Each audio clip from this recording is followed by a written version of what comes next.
मात्रै हो, त्यो भन्दा बाहेक अन्यत्र कतै पनि संलग्न छैन। संलग्न भनेको पुस्तक लेखन र अलिअलि रिसर्चमा मात्रै संलग्न हो। त्यो कारणले गर्दाखेरि पत्रकारितामै मात्रै कन्टिन्यू भएको कारणले गर्दा यो अब अहिले त अब अलिक उमेरले पनि होला, नत्र मलाई प्रत्येक पत्रिकाहरूका हेडलाइनहरू कण्ठ हुन्थ्यो। अब अहिले चाहिँ धेरै अब घटनाहरू यति धेरै हुन थाल्यो कि अब चाहिँ गाह्रो छ। पहिला चाहिँ महिना 2 महिना 3 महिनामा एउटा ठुल्ठुला घटना हुने कारणले गर्दा 43-44 सालका बरु घटना कण्ठ हुन्छन्। अहिले त एकै दिनमा अस्ति 6 गतेको जेठ 6 गतेको हेर्नुभयो भने 3टा घटना एकै दिन यसरी आयो कि त्यो 3टा त्यो मलाई लाग्छ विगतमा त्यस्ता घटना चाहिँ निकै बिरलै मात्रै पाइन्थ्यो। दिउँसो सर्वोच्च अदालतले 7 जना मन्त्रीको शपथ खारेज गर्यो, बेलुका गृहमन्त्री हारे, त्यसपछि मध्यरातमा त प्रधानमन्त्रीले विश्वासको मत लिन सक्दिन भनेका घटना एकै दिन 3टा घटना हुन थाले। त्यही कारणले गर्दा अब घटना सम्झिन निकै गाह्रो हुन्छ।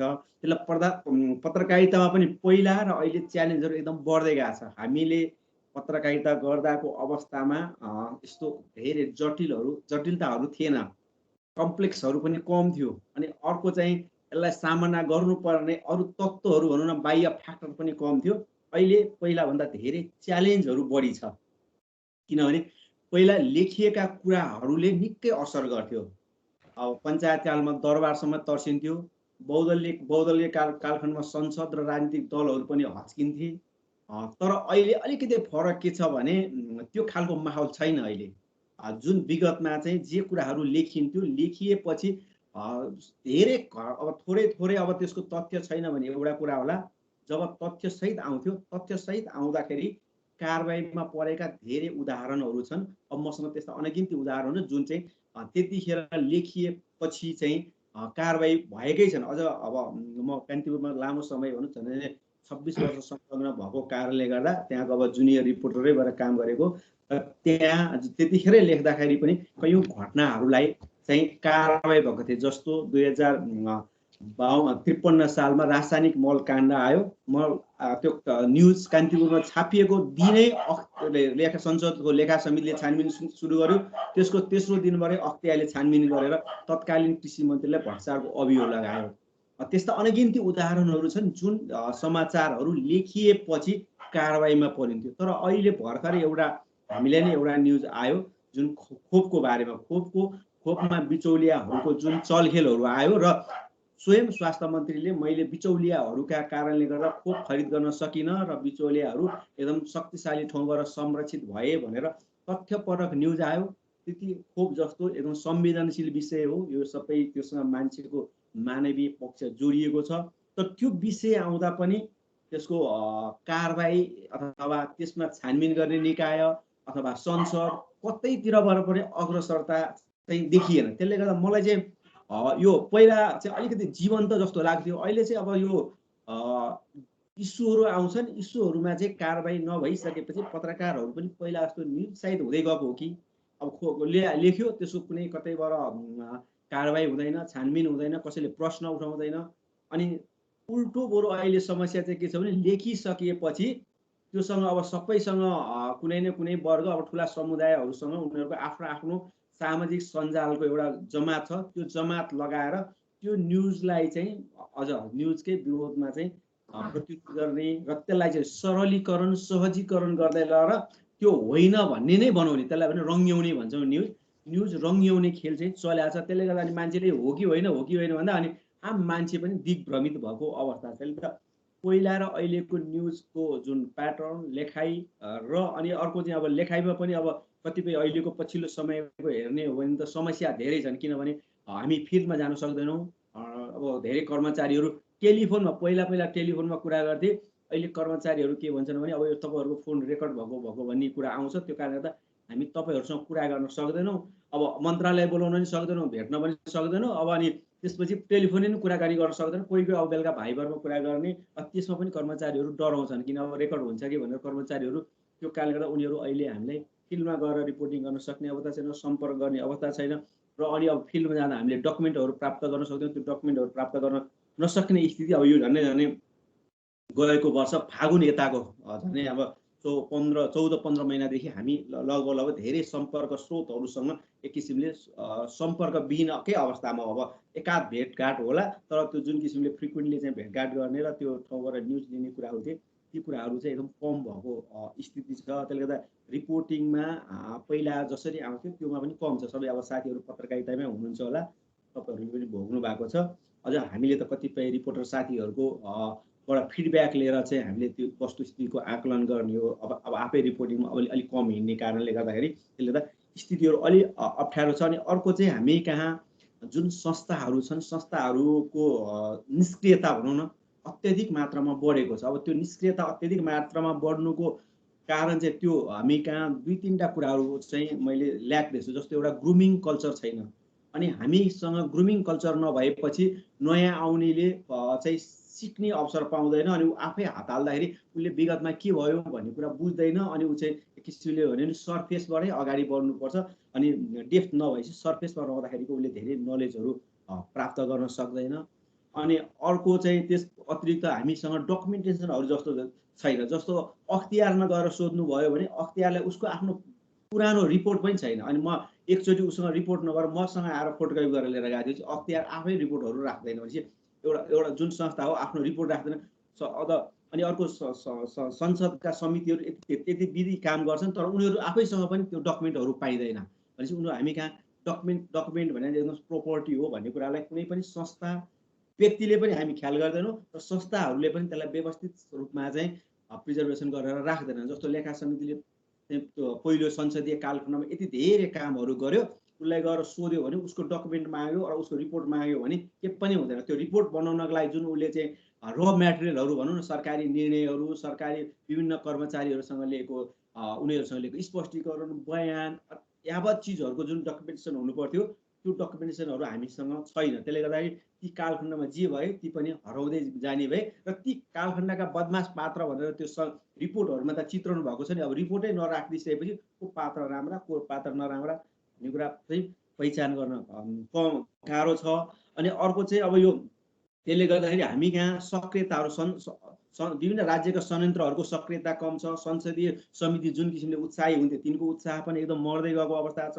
अनि नागरिक समाजमा जे विषयहरू मिडियामा आउँथ्यो, मिडियामा आएका कुराहरूलाई नागरिक समाजले पनि त्यत्तिकै मात्रामा उठाउँथ्यो, मुद्दा मामिलामा जान्थे। त्यसमा अब छन् चाहिँ छ केही नयाँ आएका कानुन व्यवसायीहरूले मुद्दा मामिलामा लगाएका छन्, तर त्यो संस्थागत रूपमा र अलिकति त्यसलाई चाहिँ इस्युकै रूपमा चाहिँ स्थापित गर्ने गरी चाहिँ गएको देखिँदैन। अनि अर्को चाहिँ जस्तो महालेखा परीक्षकै रिपोर्ट मैले चाहिँ 2020 साल यताको लगभग सबै रिपोर्टको पढ्दै आएको, तर पढ्दै आउँदाखेरि अहिले महालेखा परीक्षाको रिपोर्टहरू छ त्यसको भाका पनि एकदम फरक हुँदै गएको छ, भाषा पनि फरक हुँदै गएको छ। पहिला जसरी तथ्य फरक हुन्थ्यो र के कुरालाई हिट गर्ने भन्ने कुरा त्यो रिपोर्टमा पाइन्थ्यो, अहिले तपाईँ रिपोर्ट पढ्नुभयो भने बुझिँदैन। हामी नै रिपोर्टमा कन्टिन्यू रिपोर्ट पढ्ने मान्छेले उसको रिपोर्टमा उजागर गरिएको कुरा पहिला र अहिले बुझिँदैन। त्यो मलाई त्यो अहिले नियुक्तिका खेलहरू जसरी भएका छन्, नियुक्तिका खेलहरूमा आफ्ना मान्छे लग्ने क्रमसँगै आफ्नो सरकारले गरेका क्रियाकर्महरू चाहिँ ढाकछोप गर्ने क्रममा शब्दहरू पनि त्यही किसिमको र तथ्यहरू पनि त्यसरी नै अप्ठ्यारो तरिकाले प्रेजेन्ट गर्ने र अनि त्यसमा चाहिँ सकेसम्म चाहिँ त्यसको को हो त्यसको स्रोत भनेर व्यक्ति नदेखाइदिने त्यो खालको चाहिँ प्रवृत्तिहरू बढ्दै गएको छ। त्यसले गर्दा हरेक अङ्ग चाहिँ सङ्कुचन हुने र त्यो अङ्गहरूमा जसरी नियुक्त भएका पात्रहरू छन् त्यसले पनि काम नगर्दाखेरि हाम्रो राज्य संयन्त्र चाहिँ एक किसिमले भने जुन लोकतन्त्रमा राज्य संयन्त्र दरिलोसँग जान्छ भन्ने हामीले अपेक्षा गरेका थियौँ। पहिला भन्दा पनि सबै संस्थाहरू कुनै पनि संस्था अत्यधिक धेरै बने, तर जुन विगतका संस्थाहरू थिए ती पनि निष्क्रिय हुँदै गएको कारणले गर्दा हामीले लेखेका कुराहरूको पनि जसरी पहिला रेस्पोन्स हुन्थ्यो, रेस्पोन्स गर्ने शैलीहरूमा पनि कम भएको छ। अनि अर्को चाहिँ अब यो जुन कोभिड आयो, कोभिड पछि चाहिँ अब मिडिया हाउसहरू पनि आफैमा सङ्कुचनमा गएका छन् र मलाई लाग्छ अब ठुला जसरी पहिला चाहिँ एउटा बिग मिडिया भन्थे अथवा कर्पोरेट मिडियाहरू भन्थे, अब त्यो यही दृश्य चाहिँ अब 5-6 महिना चाहिँ कोभिड रह्यो भने मलाई तिनीहरू त्यो रूपमा रहन सक्छन् र तिनीहरूले चाहिँ पत्रकारहरूलाई नै त्यसरी नै टिकाएर राख्न सक्छन् भन्ने लाग्दैन। त्यसले गर्दा सबै सङ्कुचित हुँदै जाने क्रममा सरकार मात्रै शक्तिशाली हुने, अरू सबै संयन्त्रहरू चाहिँ कमजोर हुन सक्ने अवस्था छ। त्यसले गर्दा अनि अब हामी कहाँ चाहिँ यो पत्रकारितामा मलाई के लाग्छ भने पहिला अलिअलि ग्रुमिङ कल्चरहरू थियो, अहिले ग्रुमिङ कल्चरहरू नहुँदा आफ्नै साथीभाइलाई सिक्न पनि नचाहने, सिक्न पनि नखोज्ने र सिकाउनेतिर पनि त्यो खालको नभएको कारणले गर्दा अप्ठ्यारो हुनसक्छ। मैले चाहिँ हिजै हाम्रो अविरलजीसँग के भनेको थिएँ नि, अब यो बिचमा अब तपाईँहरूको के चाहना छ मलाई त्यो थाहा छैन। अब तपाईँहरूसँग इन्ट्रेक्सन 2-4 चोटि क्लासमा बस्यो भने तपाईँहरूको सबै कुरा थाहा हुन्थ्यो। तर मैले चाहिँ तपाईँहरूको जिज्ञासा जे आउँछ त्यो जिज्ञासामा मैले जानेको लागेको कुराहरू भन्छु। मैले त्यो गरेर कुनै त्यो प्रिपेरेसन अथवा त्यस्तो केही पनि गरे पनि छैन। र अनि अर्को चाहिँ अब साथीहरू जुन पत्रकारितामा हुनुहुन्छ भने मेरो एउटा चाहिँ रिक्वेस्ट, आफ्नो डकुमेन्टेसनहरू चाहिँ अलिक बलियो बनाउनुहोस्। त्यसले पछिलाई पनि काम लाग्छ। जस्तो सधैँभरि काम नहुँदा जस्तो यो फुर्सदको समयमा अध्ययन गर्ने, अहिले त घरभित्रै हुनुहुन्छ, घरभित्र हुँदा सबैसँग पुरानो डकुमेन्टेसनहरू छन्, डकुमेन्टहरूसँग पनि अध्ययन गर्ने, त्यहाँबाट केही नयाँ कुराहरू प्राप्त गर्न सकिन्छ भने त्यो बुझ्ने, त्यसमा चाहिँ साथीहरूलाई लाग्नलाई आग्रह गर्छु। र त्यसमा अब साथीहरूको केही जिज्ञासा छ, अरू धेरै जिज्ञासा होस् भनेर मैले चाहिँ आज त्यो कुनै तयारी नगरेको कारणले गर्दा र तपाईँहरूको चाहना पनि नबुझेको कारणले गर्दा तपाईँहरूको क्वेसनमा चाहिँ म त्यसको जवाफ दिने प्रयत्न गर्छु। ल कसैलाई क्वेसन गर्नु छ भन्दाखेरि चाहिँ हात उठाउने व्यवस्था छ। मेरो पृष्ठभूमि चाहिँ म चाहिँ धेरै लामो समय चाहिँ संसदको रिपोर्टिङ गरेको हुँ 2048-49 देखि 64-65 सम्म भनौँ न। अब जब कान्तिको जिम्मेवारी परिवर्तन हुने क्रममा चाहिँ रिपोर्टिङबाट चाहिँ यता अरू जिम्मेवारीमा गएपछि चाहिँ मैले त्यो मेरो लामो समय चाहिँ संसद, जलस्रोत, बढी हुनु राजनीति नै हो। मैले अब अरू विषयभन्दा राजनीतिसँग बढी गर्दा त्यसमा तर अरू चाहिँ अब राज्य संयन्त्रको कर्मचारी तन्त्रको रिपोर्टिङहरू गरेको कारणले ती विषयहरूमा चाहिँ तपाईँहरूको जवाब क्वेसन आयो भने मलाई सजिलो हुन्छ। गणेश मौनीजीले हात उठाउनु भएको छ। गणेशजी क्वेसन राख्न सक्नुहुन्छ। भिडियो अन गर्नु चाहिँ गर्नु भएको छैन। हुन्छ सर। सरलाई नमस्कार। मेरो नाम गणेश मौनी। मेरो घर डोटी। म डोटीबाट नै पत्रकारिता गर्छु, रेडियोतिर पत्रकारिता गर्छु। र मेरो प्रश्न सुरुवातमा त हरिबहादुर थापा सरलाई धेरै धन्यवाद पनि दिन चाहन्छौँ, किनकि एउटा यस्तो अवसर जुटाउनु भयो र पोलिगन कलेजलाई पनि धन्यवाद दिन चाहन्छु। र मेरो प्रश्न एउटै मात्र प्रश्न छ, जुन सरले अगाडि पनि भन्नुभएको छ, एउटा नेसनल लेभलको त्यसलाई एनालाइसिस गरेर जस्तै न्युजहरू आइसकेपछि सम्बन्धित निकायहरूको ध्यान आकर्षण नहुने कुराहरू छ। मैले थोरै जिल्लाको कुरा गरेँ, जिल्लामा पनि त्यही छ प्रब्लम। अब अहिले पनि भनौँ न, हामीहरूको काम, मिडियाको काम विशेष गरी जिल्लामा बसिसकेपछि जिल्लामा हुने अनियमितताका कुराहरू, भ्रष्टाचारका कुराहरू, त्यस्ता कुनै ठाउँ भनौँ अब ठेकेदारले गर्ने बदमासीका कुराहरूदेखि लिएर त्यस्ता कुराहरू इस्युहरू हामी उठान गर्छौँ। तर उठान गरिसकेपछि सम्बन्धित निकायले जुन मात्रामा ध्यान दिनुपर्छ ती ध्यान दिँदैनन्। जस्तो योभन्दा पहिले सरले कुरा गर्नुभएको थियो, अख्तियारको कार्यालय दिपायलमा थियो र हामीले सडकको राजपुरमा सडकले ठेकेदारले काम गर्यो। काम गरिसकेपछि त्यसले काम गरेको 1 हप्ता नहुँदै पिच उभिकिसकेपछि हामीले त्यो उहाँलाई त्यो इस्यु पनि उठायौँ, सबै मिडियाहरूले उठान गऱ्यौँ, अख्तियारलाई पनि थाहा छ। त्यसपछि अन्य कुराहरूमा पनि अब सम्बन्धित निकाय, प्रशासन, अन्य निकायको ध्यान जाँदैन। हामीले इस्यु उठाइरहने ध्यान जाँदैन। अनि हामीहरूलाई पनि के लाग्छ कि खालि हामीले इस्यु उठाउनु मात्र हो, लेख्नु मात्र हो, कुनै सम्बन्धित निकायले ध्यान जाँदैन, नीति केवलमा पुग्दैन भन्ने एक खालको प्रब्लम छ। यो कुरालाई कसरी सोल्भ गर्न सकिन्छ? अब हामीहरूको उपाय, अबको पाटो के हुन रहन सक्छ? मेरो जिज्ञासा।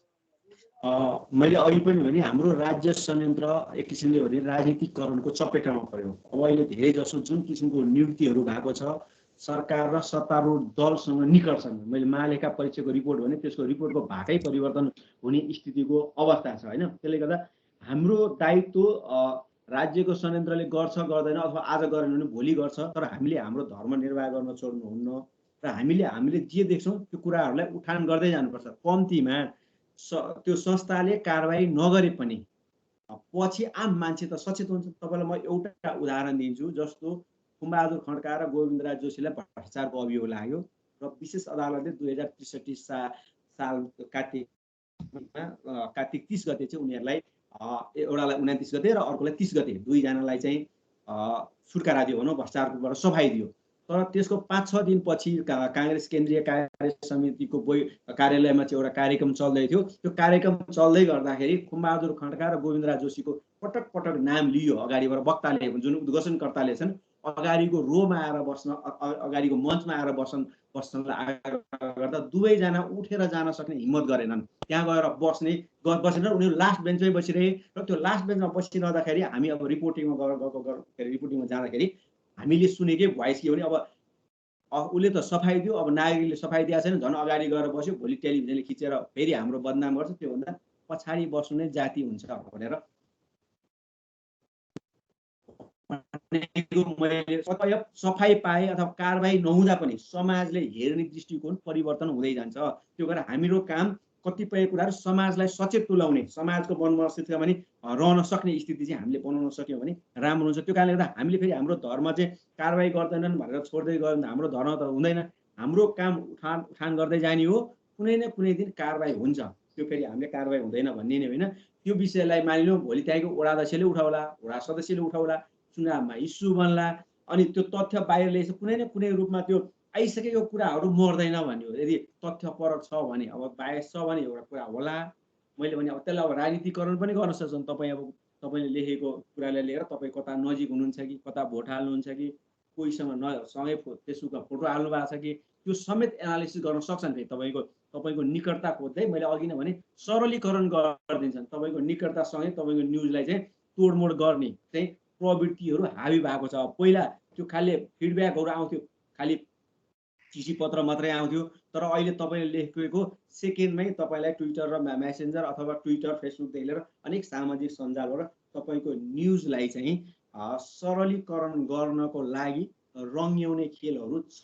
अब त्योबाट पनि अब कसरी आफूलाई बस्ने, त्यो कारणले गर्दा हामी पत्रकार साथीहरू धेरै जसो राजनीतिक नेतासँग नजिक भएको फोटो हाल्छौँ फेसबुकमा, अनि कुनै पार्टीको त्यो भातृ सङ्गठनमा पदाधिकारी बस्छौँ, अनि त्यसरी बसेर तपाईँले लेख्नुभयो भने चाहिँ त्यो चाहिँ रङ्ग्याउनलाई झन् सजिलो हुन्छ। त्यो कारणले गर्दा अब मेरो आग्रह सकेसम्म पत्रकारितामा रहन्जेल राजनीतिक पार्टीको निकटता, जस्तो अब कुनै सार्वजनिक कार्यक्रम हुन्छ, तपाईँहरूको फोटो आउन सक्ला, त्यो सार्वजनिक कार्यक्रम हो, तर कोही नेतासँग अँगालो मार्दै फोटो हाल्नुभयो भने भोलि तपाईँको निकटताहरू जोडिन सक्ने सम्भावनाहरू रहन्छ। त्यसमा पनि कसरी बस्ने भन्ने कुरालाई हामीले ख्याल गर्नुपर्छ। र अनि हामीले त्यो तपाईँले अघि भने जस्तो अहिले तत्काल कारबाही नभए पनि कुनै न कुनै दिन चाहिँ त्यो विषयहरू आउँछ।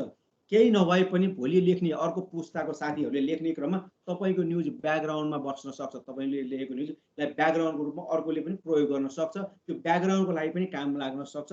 र कारबाही मात्रै होइन, हामीले समाजले कारबाही गर्छ, मैले उदाहरण दिएँ, समाजले कारबाही गर्छ, संस्थाले कारबाही गर्छन्। भोलि आउने तपाईँको अर्को पत्रकारिताको अर्को जेनेरेसनलाई ब्याकग्राउन्डको रूपमा पनि काम लाग्न सक्छ। त्यो कारणले गर्दा हाम्रो धर्म कारबाही भएन भन्दैमा यी आएका बदमासी यावत कुरालाई चाहिँ नलेख्ने अथवा उत्साह मार्ने काम चाहिँ गर्नु, उत्साहित तवरमै लेखेर चाहिँ हामीले प्रस्तुत गर्दै जाने हो। कुनै न कुनै दिन कारबाही हुन्छ। त्यसै गरी अर्को लिउँ, गीताजी। नमस्ते सर, मैले सानो दुईवटा जिज्ञासा राख्न खोजेँ सरलाई।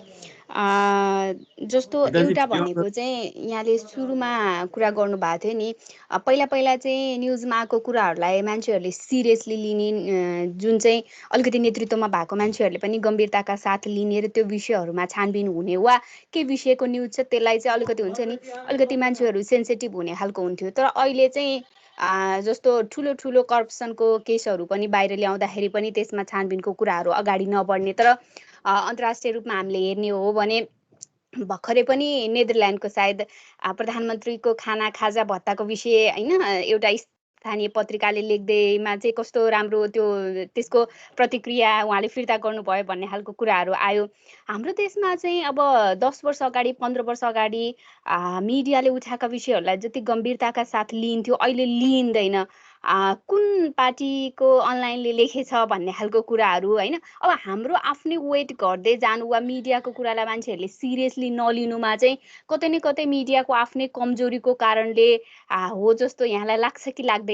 अनि यसले गर्दाखेरि चाहिँ जुन फलोअप नहुने, अनि मिडियाले उठाएको कुरालाई चाहिँ सम्बोधन नहुँदाखेरि हामी जस्तो नयाँ आउँदै गरेको मान्छेहरूलाई अलिकति निराशा, लेखेर मात्रै के हुने रहेछ र बोलेर मात्रै के हुने रहेछ र भन्ने खालको अलिकति एउटा चाहिँ त्यो पनि आउने, एउटा चाहिँ मलाई यो जिज्ञासा। अर्को भनेको चाहिँ जस्तो यहाँले राजनीतिक रिपोर्टिङ लामो समयदेखि गरिरहँदाखेरि चाहिँ अहिले चाहिँ अब अलिक फरक खालका बहसहरू पनि उठ्न थालेका छन् होइन। अब व्यवस्थापिका र कार्यपालिकामा एउटै मान्छेहरू नहुने हो भने अलिकति सुशासन कायम गर्न सहज हुन्थ्यो कि भन्ने कोणबाट पनि बहसहरू भइराखेको छ। अहिले चाहिँ हाम्रो अब जो मान्छे सांसद भयो त्यही मान्छे मन्त्री भएर सरकार चलाउन जाने, अनि सरकार निकट दलका सांसदहरूले नेतृत्व गरेको संसदीय समितिहरूले चाहिँ अब त्यति धेरै यी विषयहरूलाई नउठाउने, अलिकति विपक्षी दलका सांसदहरूले नेतृत्व गरेको संसदीय समितिले चाहिँ अब करप्सन लगायतका अलि विषयहरूलाई उठाउने, यो खालको पनि देखिया छ। यो विषयलाई चाहिँ मिडियाले कुन ढङ्गले उठाउन सक्छ होला? मेरो दुईवटा जिज्ञासा। तपाईँले राजनीतिक जुन ब्याकग्राउन्ड सहितको कुरा गर्नुभयो। अब मलाई पनि लाग्छ बेला बखत के लाग्छ भने प्रेस युनियन, प्रेस चौतारी र प्रेस सङ्गठन र अनि अरू के मञ्चहरू के छन् त्यसमा आबद्ध भएकोहरूको सूची एकातिर राखेर अनि त्यो सूचीमा नभएका पात्रहरू को छन् भनेर खोज्नुभयो भने अनि वास्तविक पत्रकार र राजनीतिक पत्रकार त्यहीँ छुटिन्छ। कति छन् भन्ने कुरा तथ्याङ्क सबै सजिलो छ। अनि अर्को चाहिँ मैले एउटा 2065 सालमा एउटा राजनीतिक दाउपेचभित्र कर्मचारी तन्त्र भन्ने एउटा किताब लेखेको थिएँ। त्यो किताब लेख्दाखेरि त्यतिखेर जम्मी हाम्रो कर्मचारीहरूको सङ्ख्या, निजामती कर्मचारीहरूको सङ्ख्या भनेको 78,000 थियो र त्यसमा चाहिँ ट्रेड युनियनसँग आबद्ध हुनका लागि इलिजिबल भनौँ त्यसका लागि चाहिँ 62,000 कर्मचारीहरू मात्र थिए। त्योभन्दा बाहेक भनेको जस्तो सहसचिव, उपसचिव लगायत माथिल्लो तहकालाई चाहिँ ट्रेड युनियनमा रहने राइट हुँदैन, त्यो संस्थामा रहने राइट हुँदैन। त्यो एलिजिबलहरू 62 थियो। तर त्यतिखेरको भनौँ न काङ्ग्रेसको ट्रेड युनियन, उसको एमालेको सङ्गठन र उसको माओवादीको तीनटाको गरी चाहिँ तथ्याङ्क निकाल्दा उनीहरूको सदस्यताको तथ्याङ्क निकाल्दाखेरि 1,26,000 आएछ भने झन्डै डोब्बर रहेछ भने कर्मचारीहरूले मलाई लाग्छ तीनैवटा पार्टीको टिकट लिएर भन्दा निश्चित बाहेक तीनटै चाहिँ उनीहरूसँग सदस्यता हुँदो रहेछ। जुन पार्टी आयो त्यही पार्टीको देखाउने होइन। अनि त्यो कर्मचारीहरू चाहिँ किन अवसर चाहिँ अब उनीहरू छोड्न चाहँदैन। अब त्यस्तै गरी अहिले पत्रकारितामा पनि तपाईँको एकदम राजनीति बढी भयो पत्रकारितामा। त्यो कारणले पनि तपाईँ हामीलाई अब त्यसको अब ठुलो सङ्ख्या त्यतातिर गइसकेपछि त्यसले अरूलाई अप्ठ्यारो पारेको छ, एकदम निश्चित छ। त्यसले गर्दा अलिक कतिपय बेलामा चाहिँ अप्ठ्यारो पनि लाग्छ। तर पत्रकारहरू र राजनीतिकर्मी छुट्याउने त्यो असन र इन्द्रचोक भोटाइटी र त्यो असन कहाँनिर गएर छुट्टिन्छ भने जस्तै राजनीति र पत्रकारिता कहाँनिर गएर छुट्टिन्छ भनेर छुट्याउनै नसक्ने अवस्था चाहिँ छ। र धेरै चाहिँ के भने अब जस्तो म कान्तिपुरमा रहँदा कान्तिपुरमा पनि विभिन्न त्यो पार्टीहरूको सङ्गठन खोल्ने प्रयत्न गरेको थियो। मैले एक्लै लागेर बन्द गराइदिएँ। कान्तिपुरमा खुलेन, आजसम्म पनि खुलेको छैन। भनेको प्रेस युनियन महासङ्घ हुन्छ, महासङ्घ सबैको भयो, किन एउटा संस्था चाहियो। तर दल पछिको सङ्गठन चाहिँ पत्रकार त्यो संस्थाभित्र खोल्नु भनेको त्यहीँभित्र नै एक किसिमले चाहिँ राजनीतिकरण गर्नु, मिडियालाई राजनीतिकरण गर्नु र त्यो खालको मिडियामा राजनीतिकरण अधिक छ। त्यसले गर्दा पनि हाम्रो समस्या नरहनेहरू साथीहरूलाई पीडा छ। अब नरहनेहरूले पीडा हुँदा कतिन्जेल पीडा भोग्ने, म पनि किन प्रवेश नगर्ने भन्ने एक किसिमको माहौल पनि बढ्दैछ।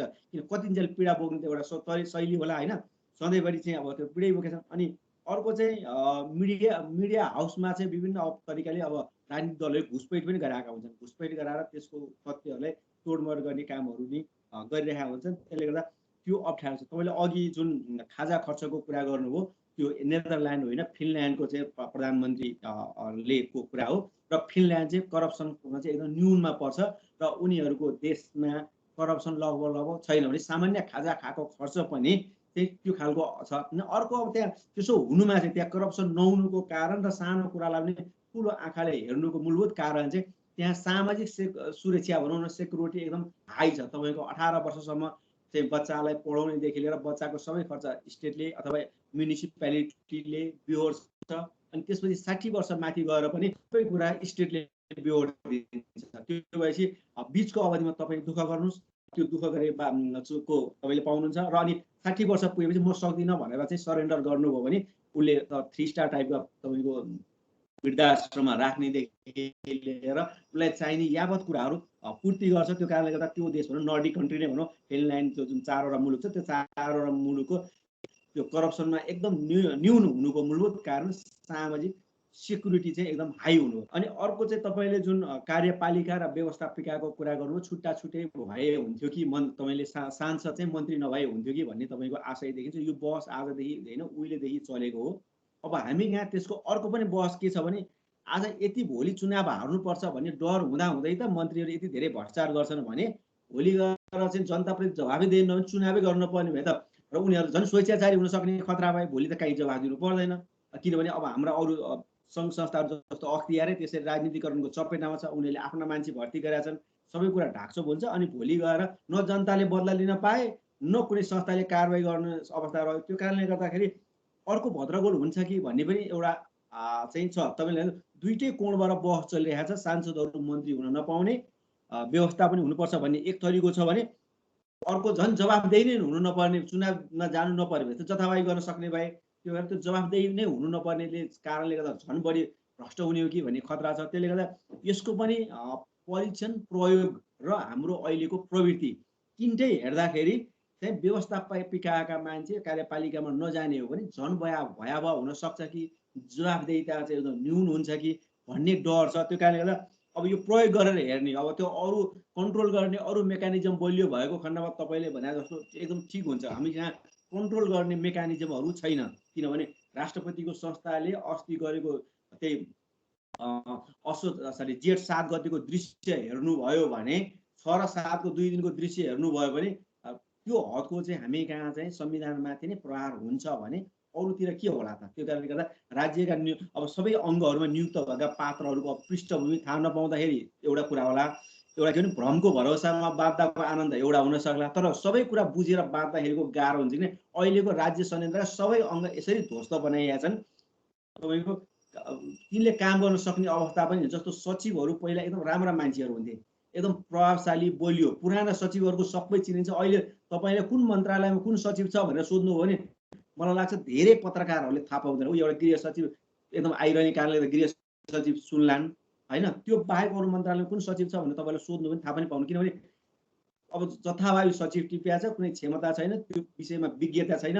विज्ञ मान्छे पनि जहाँ भए पनि चिनिन्छ। तर अब विज्ञहरूको कम नभएर जुन मैले अघि तपाईँले 1,26,000 सदस्यता सूची थिएँ नि, त्यही 1,26,000 सदस्यता सूची लिने मान्छेहरू अहिले धेरै चाहिँ सचिव पदमा पुगेका छन् होइन। त्यतिखेर अब उपसचिव थिए, अहिले सचिव तिनै हुन्। मैले 63-64 को डाटा हेरेर लेखायो।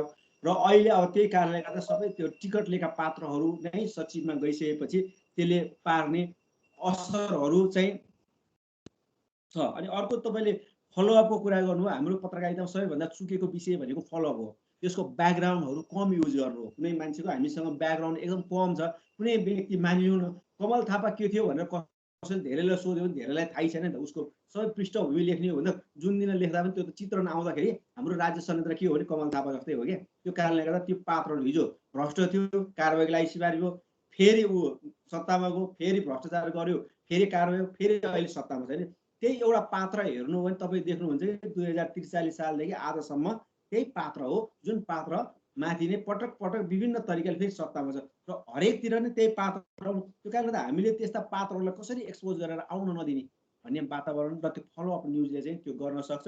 फलोअप न्युजको चाहिँ एकदम कम छ हामी यहाँ। त्यसले गर्दा ती पात्रहरू प्रवृत्तिहरूको बारेमा चाहिँ बेला बखत उजागर गरिरह्यौँ भने र त्यसका लागि चाहिँ हामीसँग फेरि तथ्यपरक नै कुराहरू चाहिन्छ। तथ्यपरक भएन भने फेरि गालीको भाषाले फेरि काम लाग्दैन, चर्को गालीको भाषा काम छैन। हाम्रा साथीहरूलाई म भन्ने गर्छु, यो पराकाष्ठपूर्वक भनेर नलेखौँ। एकदम कडा शब्द होइन कि कानुनका यो दफा यसरी मिचिएर गरेछ भनेर कानुनका दफा पनि खोजौँ। त्यसको भनेको अर्थ तथ्यहरू खोजौँ भने तथ्यहरू खोजौँ, तथ्यले नै स्थापित हुन्छ।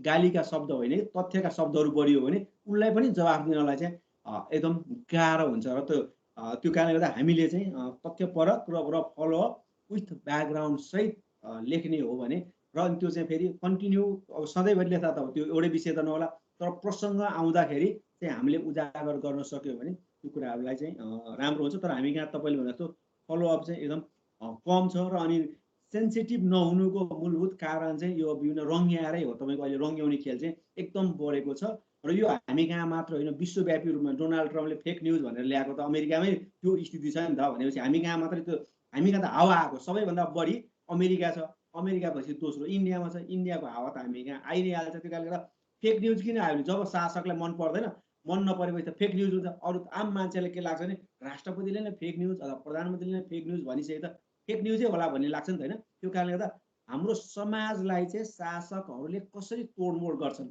र उसलाई चित्त बुझेन भने त्यसलाई के संज्ञाले चाहिँ विभूषित गर्छन्। तपाईँले लेखेको न्युजले एउटा संज्ञा दिए भए तपाईँ अहिले लेख्नु भने तपाईँ काङ्ग्रेसी हुनुहुँदो रहेछ भनेर भनिसकेको तपाईँको कुरा सबै कुरालाई चाहिँ एउटा शब्दले के गर्छ सिद्धाइदिन्छ।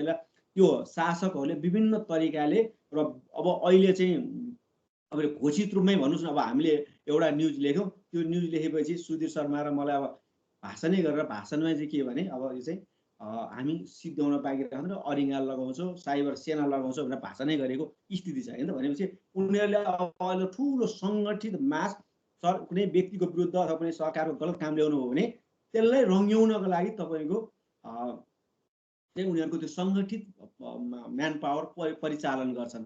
त्यसले गर्दा तपाईँको न्युज चाहिँ के हो भने भएका न्युजलाई पनि तपाईँको चाहिँ होइन भन्ने बनाएर फेक न्युजमा कन्भर्ट गरेपछि तपाईँ आफै नै मानसिक रूपले विचलित हुनुपर्ने अवस्था छ। जो एक्सपोज गर्छ त्यही मानसिक रूपले विचलित हुनुपर्ने अवस्था भएको कारणले गर्दा पहिला तपाईँलाई सजिलो छैन त्यो कारणले पनि भने तपाईँको न्युजलाई कसरी सरलीकरण गर्नको लागि र त्यसमा चाहिँ तपाईँको अब 80-90 हजारको समूहमा चाहिँ उनीहरूको चाहिँ एउटा गिरोह लाग्छ। अब तपाईँहरूले त्यसलाई कसरी प्रतिनिधित्व तपाईँको न्युजको भन्दा उनीहरूले त्यसलाई होइन हो न्युजलाई होइन भन्ने सङ्ख्या ठुलो बनाइसकेपछि त्यसले अप्ठ्यारो पार्न सक्छ। यो अब हामी कहाँ मात्रै आएको होइन, नयाँ टेक्नोलोजीसँगै अब इन्डिया पनि त्यत्तिकै छ, अब गोदी मिडिया भनेर त्यत्तिकै आएको होइन होइन। यहाँ पनि त्यसको लहर मजाले परेको छ। अब यो एउटा पुस्ताले चाहिँ यस्तो समस्याहरू भोग्दै जाँदाखेरि भोग्नुपर्ने स्थिति छ। तर हामी फेरि यसबाट विचलित हुनुहुन्न। यसबाट फेरि उत्साह मर्यो अथवा म गर्न सक्दिनँ भने फेरि पत्रकारिताको फेरि आफ्नै धर्म हुन्छ।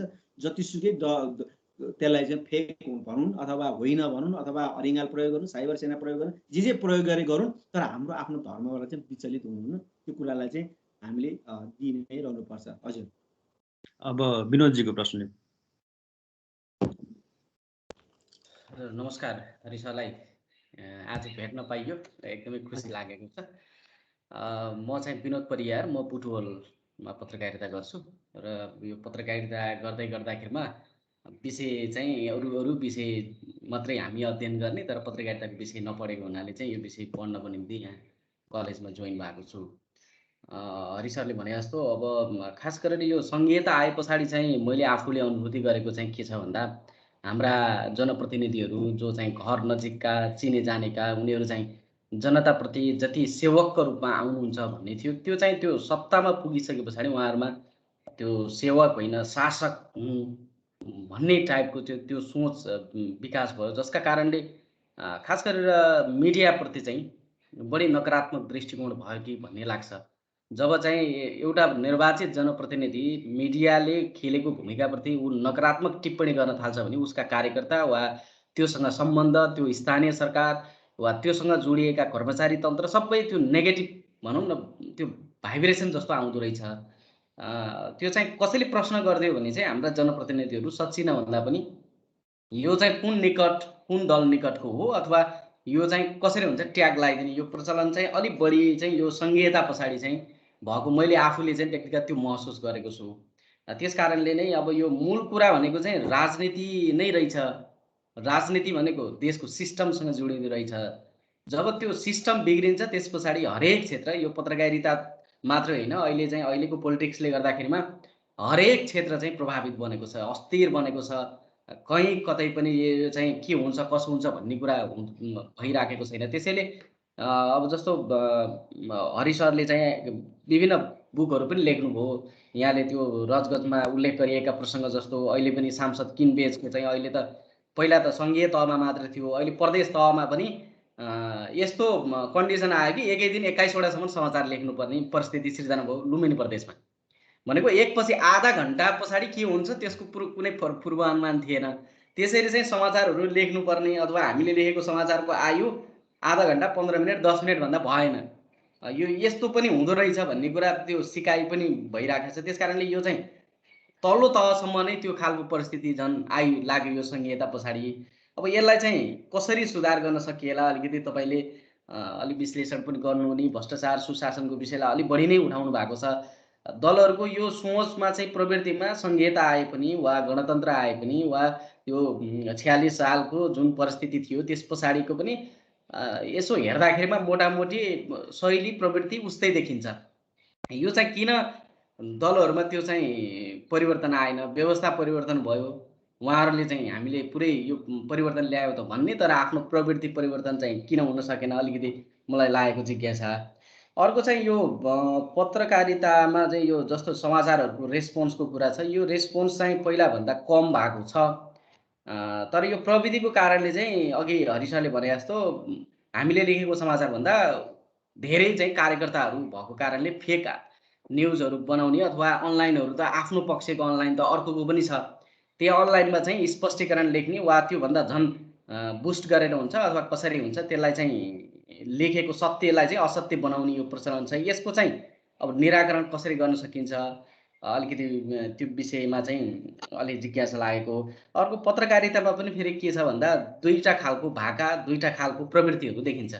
एउटा चाहिँ सत्ता र शक्तिको पक्षमा चाहिँ बेसरी वकालत गर्ने, अर्को चाहिँ विपक्षको कुरासँग साथसाथै अघि बढ्ने। यो दुईटै कुराले गर्दाखेरिमा पनि अलिकति यो पाठक श्रोता दर्शकहरू चाहिँ अल्मलिएका हुन् कि यसमा चाहिँ हामीले यसलाई कसरी चाहिँ ब्यालेन्स गर्न सकिन्छ।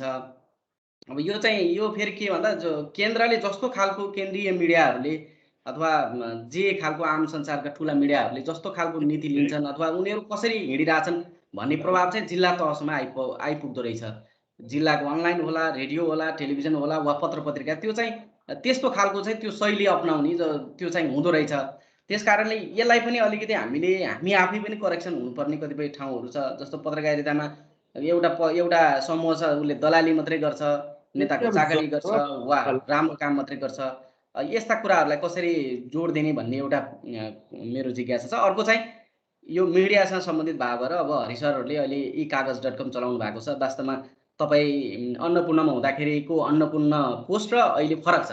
e-कागजमा पनि यहाँले चाहिँ सुशासन र भ्रष्टाचारको विषयहरू यस्तो मजाले उठाइराख्नु भएको छ जुन विषय चाहिँ अहिले पब्लिकले त्यो खोजिरहेको छ। तर आम जुन हो नि, जुन मास मिडिया अथवा यद्यपि त्यो अनलाइनले गरेको काम छँदैछ तर पनि त्यो चाहिँ अहिले पनि हाम्रो फेरि यो मानसिकता सत्ताको वा राजनीतिज्ञहरूको चाहिँ यो मिडियामा, प्रिन्ट मिडियामा आयो भने अथवा ठुला अखबारहरूले लेखिदियो भने चाहिँ त्यसको अलिकति प्रभाव अलिक छुट्टै परेको देखिन्छ। त्यो चाहिँ मास मिडियाहरू त्यो देखिएका छैनन्। उनीहरू सायद अब अहिले कोभिडका कारणले पनि प्रभावित भएर पनि हुनसक्छ।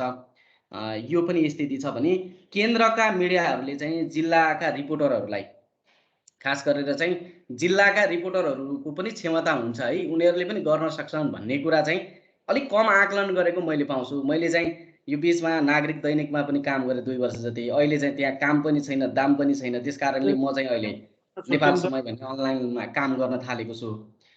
त्यो हिसाबले चाहिँ अब ठुला मिडिया हाउसहरूको बेहालै छ भन्नुपर्ने। अब यो सबैलाई थाहा भएकै कुरा हो। रेडियोमा काम गरेँ, टेलिभिजनमा यहाँ लोकल टेलिभिजनमा पनि काम गर्छु। त्यस पछाडि क्षेत्र छैन काम सेवा सुविधामा चाहिँ केन्द्रीय मिडियाहरूले जिल्लाका काम गर्ने साथीहरूलाई पनि अलिकति यो केन्द्रमा जे सुविधा दिन्छ नि त्यो हैसियतको सुविधा चाहिँ दिनुपर्छ होला। त्यो किन हुँदैन भन्ने मेरो छोटो भाइ धेरैजनाको हात उठिएको छ। दाइको पनि छोटो धेरै कुराहरू आइ नै सकेको छ हैन। हरि दाइ नमस्ते। म यही विषयमा जोडिहाल्छु। विषय दुईटा मात्रै छ। अनन्त बोल्दैछु दाइ। हजुर, आरामै हुनुहुन्छ? अनन्तजी एकछिनमा तपाईलाई पाला दिन्छु म। हैन म राखिहालेँ सर, यहीसँग सम्बन्धित हो। धेरै छैन मेरो, धेरै छैन। एउटा ल जोड्नुस् छिटो।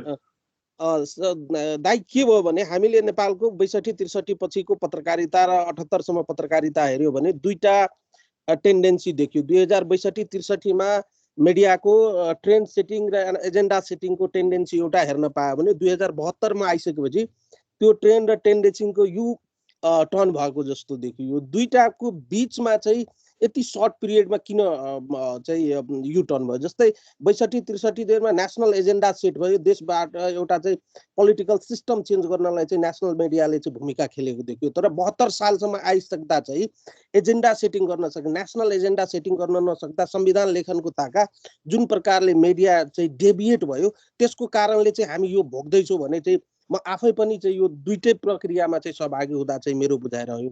अब के हो भने मिडियाले एजेन्डा सेटिङ गर्ने तर त्यसमा राजनीतिकरण चाहिँ छिरेको देखियो। जबकि हुनुपर्ने के थियो भने राजनीतिकरणलाई सही गर्नलाई चाहिँ एजेन्डा सेटिङ गर्नुपर्ने थियो, त्यो हुन सकिरहेको छैन। यसको इक्जाम्पल दिन्छु। राजेन्द्र महतो, महन्त ठाकुरजीहरू गलत हुन सक्छ तर मधेसको एजेन्डा चाहिँ सही छ भन्ने कुरा पनि नेसनल मिडियाले उठाउन सकेन। फर इक्जाम्पल अहिलेको लेटेस्ट केस गरौँ। अहिले चाहिँ अङ्गीकृतको छोराछोरीहरूले नागरिकता पाउनुहुन्न भन्ने जुन तर्कना छ त्यसलाई चाहिँ मधेसका चाहिँ अङ्गीकृतका छोराछोरी जो यहाँ जन्मे तिनीहरू हुर्के तिनीहरू चाहिँ राष्ट्रको चाहिँ सामान्य कुराहरू चाहिँ अब्जर्भ गर्नबाट वञ्चित भएका छन् लगभग 6-7 लाख मान्छे तिनीहरूको बारेमा चाहिँ कहिले पीडा लेखिदिएनन् भनेपछि के हो भने मिडियाले जुन एजेन्डा सेटिङ गर्छन् यसको चाहिँ म्यानिपुलेसन चाहिँ किन यति क्विक एन्ड क्वार्क भइराखेको छ?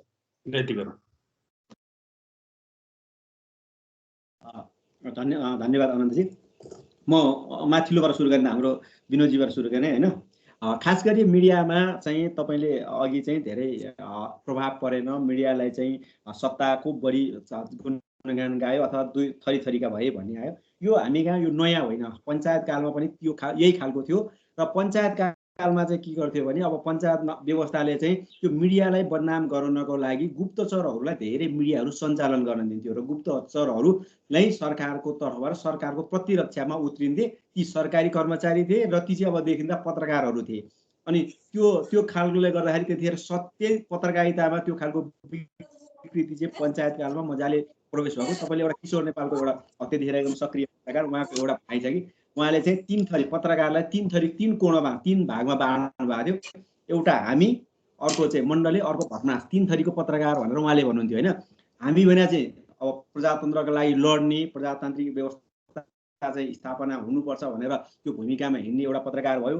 अर्को मण्डले भनेको शासकबाट हन्डी खाने, शासनलाई सहयोग गर्ने र अनि शासनको विरुद्ध आउने समाचारहरूलाई चाहिँ सरलीकरण गर्न। अहिले तपाईँले जसरी अहिले राजनीति छ भन्नु त्यो त्यतिखेर तिनको रूप फरक थियो, खालि अहिले रूप फरक मात्रै भएको। अनि ती मण्डली भने अर्को एउटा विचार 3 तरिका हुन्छन्। त्यो कारणले गर्दा कुन कोटीमा अनि कुन पत्रकारहरूले पहिला आफूलाई तय गर्नुपर्छ। हामी भनेको मुलुकका लागि होला, अब एउटा व्यवस्थालाई बलियो र एउटा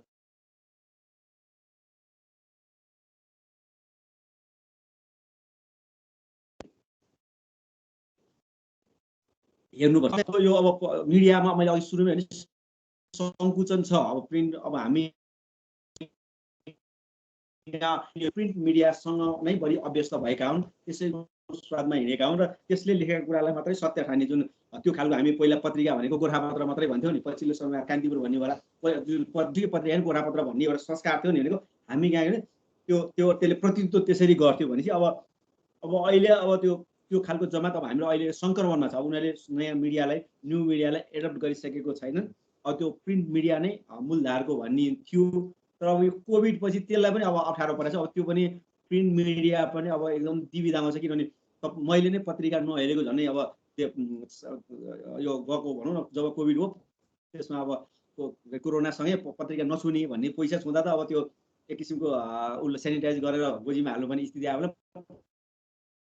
पत्रिका अवस्था त भएन। प्रत्येक दिन बिहान पत्रिका आउनुभन्दा अगाडि त्यो पत्रिका पठाउने मान्छेले के भने दाइ पत्रिका नहेर्नु होला है, आज त्यो क्षेत्रको एउटा साथीलाई चाहिँ कोभिड भएको छ, त्यो कारणले त पत्रिका नहेर्नुहोस् भनेर दिने फोन गर्थ्यो। त्यो बेला नहेर्ने बानी नै मलाई नै बनाइदिइसक्यो। अब त्यसो हेर्नु परे पनि ई पेपर हेर्नेमा हामी कहाँ बानी भइसक्यो। अनि राजनीतिमा अब मैले चाहिँ अब धेरै संसदको रिपोर्टिङ गरेर देखाएको कारणले गर्दा अहिले सबै चाहिँ अब तपाईँको केन्द्रमा जुन 52 देखि 55 सम्म त्यो बेलाको चाहिँ एकदम जुन संसदभित्रको विकृत खेलको चरम रूप चाहिँ तपाईँको 52 देखि 55 सम्म भयो। त्यसको म प्रत्येक दिनको रिपोर्टिङ गरेका कारणले गर्दा अहिले त्यो त्यही दृश्य चाहिँ अब 5 मा एकदम देखिरहेको छ। सबैभन्दा अहिले 5 छ होइन, त्यसपछि 4 मा पनि भयो, 6 मा पनि भयो, 7 मा पनि अलिअलि भइ नै रहेको छ। त्यसले गर्दा सबै विकृति चाहिँ अब तल पुग्यो। अब यसले गर्दा चाहिँ हाम्रो जगै विकृत हुने हो कि एकदम डरलाग्दो छ। यसले गर्दाखेरि अनि अर्को हाम्रो डरलाग्दो पक्ष के हो भने यो व्यवस्थालाई व्यक्तिले विकृत बनाउँछन्, तर हामी दोष चाहिँ के दिन्छौँ भने व्यवस्थालाई दिन्छौँ होइन। अब यो भोलि गऱ्यो संसदीय व्यवस्था असफल भने सबै भ्रष्टहरूले संसदीय व्यवस्था असफल भन्छन् अनि हो भन्ने बनाइन्छ। तर त्यो पात्रहरू के गर्छन्, त्यो असफलताभित्र त्यो पात्रका अपराध कर्महरू, भ्रष्ट प्रवृत्तिहरू ढाकिन्छन्। आजसम्म भएको त्यही नै हो।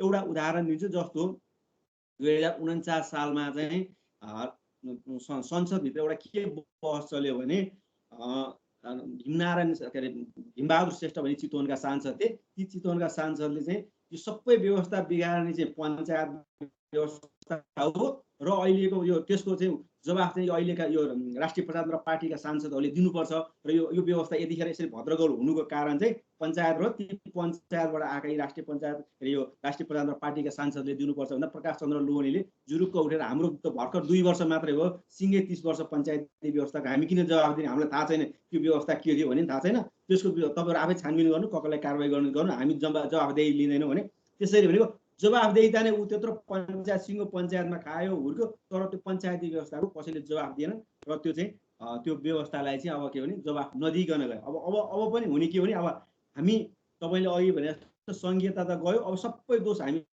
सङ्घीयतालाई दिन्छौँ एउटा पनि पात्रलाई हामी दिँदैनौँ त्यो पात्रको बदमासी सङ्घीयताको कमजोरीसँग लगेर दाँजियो सङ्घीयतालाई कसले कमजोरी गर्ने ती पात्रले हुन् अनि पात्र के हो चोखियो हैन त्यसले गर्दा हामी कहाँ यो मोटो शब्दहरूको खेल हुन्छ नि मोटो शब्दको खेल हुनुको मूलभूत कारण चाहिँ पात्रहरूले त्यो त्यसका जो संलग्न छन् तिनलेहरूले आफूलाई बचाउने खेलको स्थिति हो त्यो गर्दा अब कहिलेकाहीँ लाग्छ त्यत्रो लामो समय 30औं वर्ष जेल बसेका 20औं वर्ष जेल बसेका धेरै नेताहरू छन् तर किन राजनेता हुन सकेनन् जस्तो लाग्छ भनेपछि राजनेता हुन नसक्नुको कारण त उनीहरूले पनि त खोज्नु पर्यो 15 वर्ष 20 वर्ष जेल बसिसकेपछि त्यो जेल बस्दाखेरि म किन राजनेता भइन मन्त्री भएर त तपाईँले सोध्यो भने अब 52-56 सालको को मन्त्री भयो भने थाहा पनि पाउनुहुन्न बरु एकजना पत्रकार मरेको न्युज बन्छ तर पूर्व मन्त्री मरेको न्युज बन्दैन भनेपछि त्यसको त अर्थहीन त हुँदै गयो त हामी पनि त्यही भएर बुझ्छौँ नि त हैन त्यसले गर्दाखेरि तिनको पनि कुनै भाउ छैन तिनले पनि जसरी अहिलेलाई मिसयुज गरेका त्यो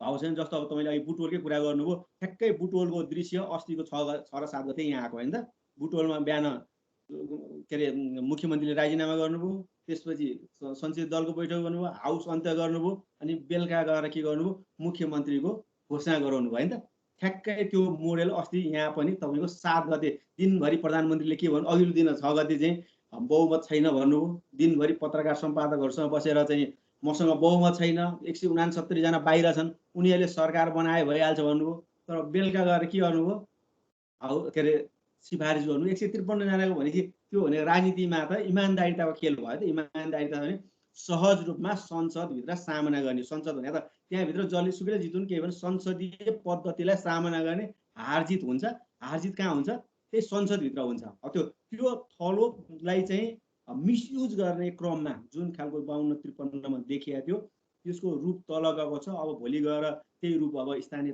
तहमा पनि हुन्छ र त्यसले गर्दा हाम्रो राजनीतिक किनबेच चाहिँ तल पुग्दाखेरि भोलि चाहिँ झन् बढी नै बदमासी हुने खेलहरू हुन सक्छ त्यसले गर्दा हामी कहाँ सिस्टमलाई दोष दिएर चाहिँ उम्किने प्रवृत्तिहरू खतरनाक तवरले बढेको छ र मैले चाहिँ हामी पत्रकार साथीहरूलाई के भन्छु भने व्यवस्था होइन व्यक्तिको प्रवृत्ति जो हो त्यसैलाई नै हिट गरौँ हामीले सिङ्गो संसदीय व्यवस्था सङ्घीय पद्धति खराब भन्नुभन्दा सङ्घीय पद्धति कसरी खराब गर्यो कसले खराब गर्यो भने हामीले त्यसरी पिन पोइन्ट गरेर तिनको बदमासीलाई चाहिँ कुनै व्यवस्थाको असफलतासँग चाहिँ नजोडौँ र अनि अर्को चाहिँ हामीले मान्यता चाहिँ के हो भने यी शासक होइनन् सेवक हुन् भन्ने कुरालाई नै हामीले स्थापित गर्नुपर्छ र सेवक त्यो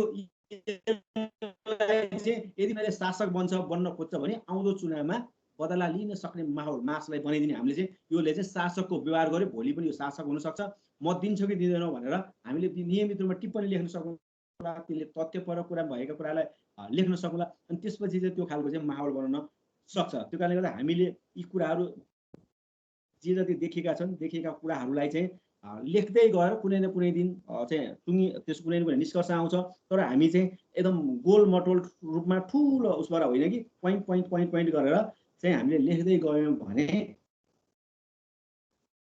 त्यसले चाहिँ सक्छ त्यो त्यतातिर हाम्रो लाग्यो अनि अर्को हाम्रो अनन्तजीको चाहिँ मिडियाको एजेन्डा सेटिङको कुरा गर्नुभयो होइन अब मिडियाले अब मलाई लाग्छ 62-63 को बेलामा त्यतिखेर चाहिँ एक किसिमले भन्यो भने मिसन बनाएको हो जतिखेर निरङ्कुश व्यवस्था आयो र निरङ्कुश व्यवस्थाको पक्षमा मिडियाहरू कहिले हुँदैन जहाँ निरङ्कुश व्यवस्था हुन्छ त्यहाँ चाहिँ मिडियाको ठाउँ हुँदैन त्यो कारणले गर्दाखेरि मिडियाको चाहिँ त्यो एजेन्डा सेटिङको होइन कि मिडियाले लोकतन्त्र स्थापनाका लागि भूमिका खेलेको हो र त्यसको लागि मिडियाहरू आफ्नो धर्म निर्वाह गर्न चुकेनन् र पछिल्लो समयमा त अब त्यसपछि राजनीतिक दलहरू आए उनीहरूलाई पनि हेर्नु पर्यो उनीहरूको क्रियाकलाप कस्तो हुन्छ तिनीहरूले कसरी सिस्टमलाई बलियो बनाउँछन् र सिस्टमलाई बलियो बनाउन के गर्छन् भन्ने कुराहरू पनि हेर्नु पर्यो र अनि अहिले जुन नागरिकताको कुरा गर्नुभयो, नागरिकता सम्बन्धी विधेयक संसदले पास गर्नुपर्छ, संसदमा विचाराधीन छ।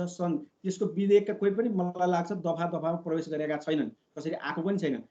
खास गरिकन संसदमा 2 वर्ष छलफल भएर संसदीय समितिबाट भोटिङ भएर आएको विधेयकलाई चाहिँ पास नगरिकन त्यसलाई चाहिँ मूर्त रूप नदिने 2 वर्ष चाहिँ केही नगर्ने अनि रातारात अध्यादेशको रूपमा ल्याएपछि आम मान्छेले शङ्का गरेका हुन् त्यो भित्रको दफाले के फाइदा गर्छ, के घाटा गर्छ, अथवा भोलि अब जुन तराईमै रहेका पारीबाट आउनेहरूलाई दियो भने त्यही तराईका जो स्थानीय बासिन्दा हुन्छ उनको त अवसर पनि खोसिन सक्छ। त्यो त पहाडलाई भन्दा पहिला त तराईलाई नै असर गर्छ। त्यो कारणले गर्दा त्यो त उहाँहरूले पनि त ख्याल गर्नुहुन्छ नि होइन, धेरैजनाको त त्यो हुनसक्छ। त्यसमा चाहिँ खास गरिकन नागरिकता चाहिँ वितरण होइन प्राप्तिका लागि जुन प्रमाणहरू चाहिन्छ त्यो प्रमाणहरूको रूपमा चाहिँ गयो भने त्यो त फेयर हुनसक्छ। त्यो चाहिँ फेयर खेम नखेल्दाखेरिको परिणति हो अहिलेको अध्यादेशको विरोध पनि।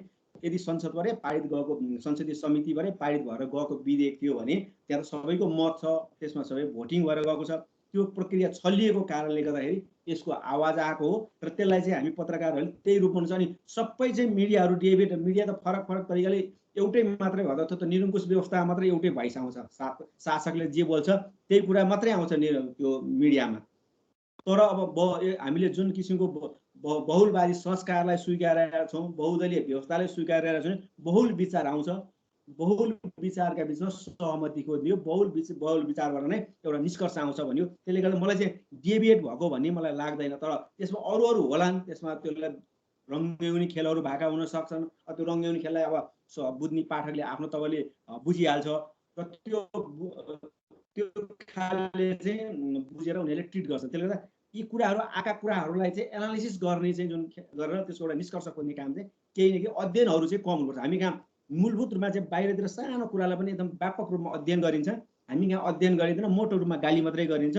त्यसैको परिणतिहरू चाहिँ हामी कहाँ अप्ठ्यारो स्थितिहरूमा गएको। अनि अर्को चाहिँ के भने हामी कहाँ शासन सत्तामा तिनै पात्रहरू विभिन्न रूपमा उदाउँछन्। मैले कमल थापाको उदाहरण दिएँ, तिनै पात्रहरू उदाइरहेपछि के भने समस्याहरू तिनै रहन्छ। तिनले गुट बनाउँछन् अनि आफ्नो माथि जानको लागि काम गरिन्छ। तपाईँ बाहिरतिर हेर्नुभयो भने कोही सांसद चाहिँ 3-4 पटक जितेको होला, तर मन्त्री प्रधानमन्त्री त एकदेखि दोस्रोचोटि दोहोरिएर आएको त उदाहरणै हुँदैन। हामी कहाँ त तपाईँको 45 सालमा देख्नुभएको कमल थापा आज पनि त देखिरहनु भएको छ नि होइन, भोलि पनि मन्त्री हुनेछ त 43 सालमै देखिएको रहेछ।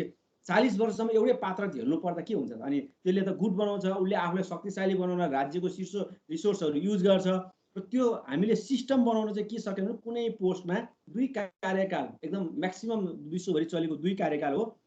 2 कार्यकाल बाहेक चाहिँ नरहने व्यवस्था नभएसम्म यो विकृति रहिरहन्छ। र मुख्यमन्त्री भने 2 कार्यकाल, प्रधानमन्त्री भने 2 कार्यकाल, अब सकिन्छ भने सांसदै पनि 2 कार्यकाल लगेर गयो भनेदेखि त त्यो त अर्को पेसामा जान्छ भोलि बाँच्नलाई। अनि राजनीतिले नै पेसा बनाउने अनि राजनीतिमा जसरी पनि टिक्ने प्रवृत्तिका कारणले गर्दा यी सबै यावत समस्याको चाहिँ कारण त्यहाँनिर हो। र त्यसले गुट किन बनाउँछ भने अब गुट भएन भने त नेतै बन्दैन भन्ने लागेर अहिले सबै नेताहरू गुट बनाउनु लाग्छ होइन। नेता बन्नको लागि गुट चाहिँदो रहेछ। अनि के हुन्छ राजनीति त अब दलीय व्यवस्था होइन, अहिले गुटीय व्यवस्था। मान्छेले दलीय व्यवस्था बहुदलीय व्यवस्था भन्छन्, बहुदलीय व्यवस्था त सधैँ छैन। बहुदलीय व्यवस्था भएको त दल त सिङ्गो रूपमा त उपस्थित हुन्थ्यो होला। जुन मतदाताले मत दिएको अनुसार त नेकपा त एकदम स्ट्रङली उभिनु पर्थ्यो होला नि। त्यो के हो त्यहीँभित्र अनगिन्ती गुट भएर गयो नि त। त्यसले हामी कहाँ बहुदलीय व्यवस्था भन्छन्, बहुदलीय व्यवस्था छैन अहिलेसम्म। र सधैँभरि हामी कहाँ फस्टाउँदै गएको चाहिँ गुटीय व्यवस्थाको पुरै अन्त्य नभएपछि प्रब्लमहरू चाहिँ आइरहन्छ। अब निमेशजीको प्रश्न। निमेशजी मैले चाहिँ अब त्यो 49 सालदेखिको यी सबै दिनहरूका घटनाक्रमै एक किसिमले भन्नु उतार्दै आएको कारणले गर्दा यो सुध्रिने सम्भावनाहरू चाहिँ एकदम न्यून हुँदै गएको देखाएको छु। झन् बढी विकृत हुँदै गएको छ। र अब त्यसका लागि हामीले व्यक्तिलाई हिरो बनाएर पनि हुँदैन। हामीले सिस्टमलाई 2 कार्यकाल पनि एउटा सिस्टम हो, त्यो सिस्टमलाई कसरी बलियो बनाउन सकिन्छ भन्नेतिर चाहिँ जानुपर्छ। जुन अहिलेको संविधानपछि पनि जुन किसिमको सिस्टम बन्छ भन्ने परिकल्पना गरेको थियो त्यसले पनि सिस्टम बनाउन सकिएन। र हामी चाहिँ एकदम बढी आफ्नो स्वार्थ केन्द्रित भएर जाँदाखेरि त्यसको चाहिँ अब भावी पुस्तासम्मले हामीले चाहिँ एक किसिमको समस्याहरू खेप्दै जानुपर्ने स्थिति छ। हजुर निमेशजी ल छोटो प्रश्न एउटा मात्रै प्रश्न सबै हुन्छ। मेरो एउटा मात्रै सानो प्रश्न छ।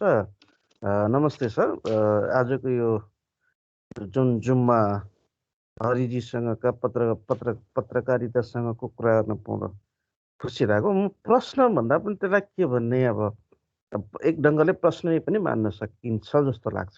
हामीले अहिले नेपालको पत्रकारिता गरिरहँदाखेरि नेपालको राजनीति नेपालको वर्तमान अवस्था र पत्रकारहरूले उठाएका समाचारहरूलाई जुन मिडियामा आयो त्यसलाई सम्बोधन भएन, अथवा त्यसले सर्टेन ठाउँमा जुन ढङ्गले हिट गर्नु पर्थ्यो त्यो हिट गर्न सकेन, शासकहरूलाई हिट भएन, शासकहरूलाई हिट गर्न सकेन, उनीहरूलाई सुधार्न सकेन पत्रकारिताले।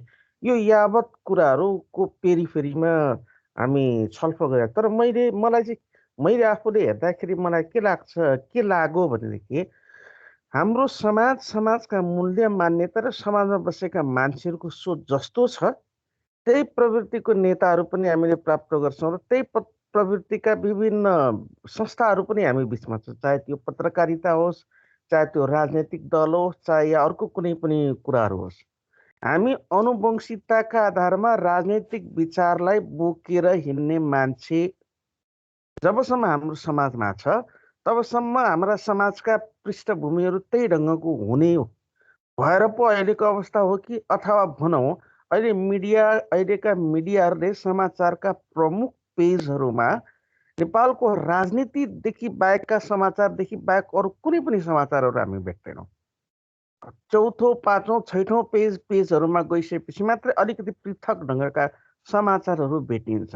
त्यो ढङ्गले हेर्दाखेरि हामीले बढी राजनीतिलाई नै फोकस गर्यौँ कि हाम्रो पत्रकारिता जगत अथवा मिडिया अथवा पत्रकारहरू यी सबैले राजनीतिलाई मात्रै बढी केन्द्रित गरेर समाचारहरू बनाए, जसका कारणले गर्दा हामी केन्द्रबिन्दुमा छौँ भन्ने भावना राजनीतिक दल, राजनीतिक नेता लगायतका यी चिजहरूलाई परेको देखिन्छ। त्यो कारणले गर्दाखेरि पत्रकारिताले पनि अलिकति पृथक ट्रेन्ड पो लिनुपर्ने हो कि तिमीहरूले देशको लागि, जनताको लागि, समाजको लागि र नैतिकताका लागि कुनै पनि सही कामहरू गर्न सकेनौ, त्यही भएर पत्रकारिता क्षेत्रबाट तिमीहरूलाई हाम्रो बहिष्कार छ भन्ने ढङ्गले नेपालको राजनीतिसँग सम्बन्धित र राजनीतिक नेतासँग सम्बन्धित समाचारहरू बहिष्कृत गर्ने हो भने त्यसले एउटा ट्रेन्ड अथवा एउटा पृथक बाटो लिन्थ्यो कि जस्तो चाहिँ मैले महसुस गरेको। त्यही भएर हाम्रो प्रभावकारिता अथवा हाम्रो बढी इम्फेसिस, फोकस र दृष्टिकोण केवल राजनीतिमा मात्र केन्द्रित भएको हुँदाखेरि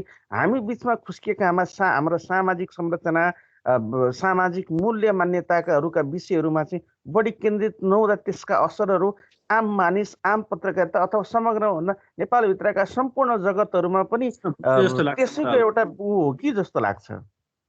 धन्यवाद। हजुर, तपाईँको उसमा अब असहमत हुनुपर्ने ठाउँ छैन। अब यसको लागि चाहिँ अब सङ्क्रमणकालीन स्थितिमा अलिकति राजनीतिले ठाउँ पाउँछ, जब अलिकति ट्र्याकमा नगएसम्म। किनभने सङ्क्रमण छ, पहिला सङ्क्रमणबाट मुक्ति भएर चाहिँ हामी ट्र्याकमा गएर त्यो ट्र्याकमा हिँड्दा चाहिँ रमाइलो हुन्छ भनेर नै अहिले यो पोलिटिक्सले बढी ठाउँ पाएको हुनसक्छ। यद्यपि तपाईँले भने जस्तो अब राजनीति बेगरका पत्रिकाहरू पनि छन्, अब तर त्यो कतिको ठाउँ पाएका छन् भन्ने कुरा फेरि अब समाजले के पर्छ भन्ने कुराबाट मिडिया गाइडेड हुन्छन्। समाजले जे पर्छ मिडियाले त्यही कुराहरू बढिदिन खोज्छन्। अनि त्यो कारणले पनि अब राजनीतिसँग बढी सबैको चासो छ। अनि अर्को चाहिँ अब हाम्रो धेरै कुरा चाहिँ राजनीतिसँगै जोडिन्छ। राजनीतिले जे गर्छ त्यसको असर समाजमा पर्ने भएको कारणले गर्दा राजनीति शुद्धिकरण भएर राजनीतिमा चाहिँ अलिक फरक माहौल भयो भने समाज पनि त्यही रूपले हुनसक्छ भन्ने हो। अनि अर्को तपाईँले भने जस्तो हरेक संस्था, सङ्घ संस्था, राजनीति जहाँ पनि राजनीति त्यही भनेको त्यही समाजकै पात्र जाने हो। त्यो कारणले गर्दा समाजै नै अलिकति तपाईँले भने जस्तो अप्ठ्यारो स्थितिमा छ कि समाजबाटै समाजमै त्यस्ता पात्रहरू चाहिँ बढी चाहिँ पुरस्कृत भइरहेको, त्यही पात्रले चाहिँ लाभ लिइरहेको अवस्थाको कारणले गर्दा त्यतातिर चाहिँ मास जोडिरहेको हो कि यो चाहिँ अब हामी पत्रकारहरूले चिर्दै लिएर गएर के हो भन्ने कुरा हामी खोज्नु पनि पर्छ। अब अझ कतिपय तपाईँहरू गाउँठाउँमै रहनु भएको छ, यो गाउँठाउँमा भएका परिवर्तनहरू र त्यो चाहिँ तपाईँहरूले बढी देख्नु भएको छ। यो कुराहरूलाई चाहिँ बढी मात्रामा उजागर गर्दै गयो भने त्यसले चाहिँ अलिकति छिटो चाहिँ सङ्लिन सक्छ कि भने सङ्ल्याउनको लागि हामी पत्रकारहरूले भूमिका खेल्ने हो। हस्, ल अब ज्ञानु घिमिरेको प्रश्न लिउँ। ज्ञानुजी हुनुहुन्छ, प्रश्न राख्नुहोस्।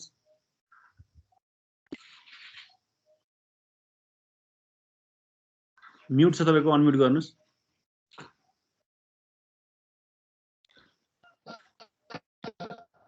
हजुर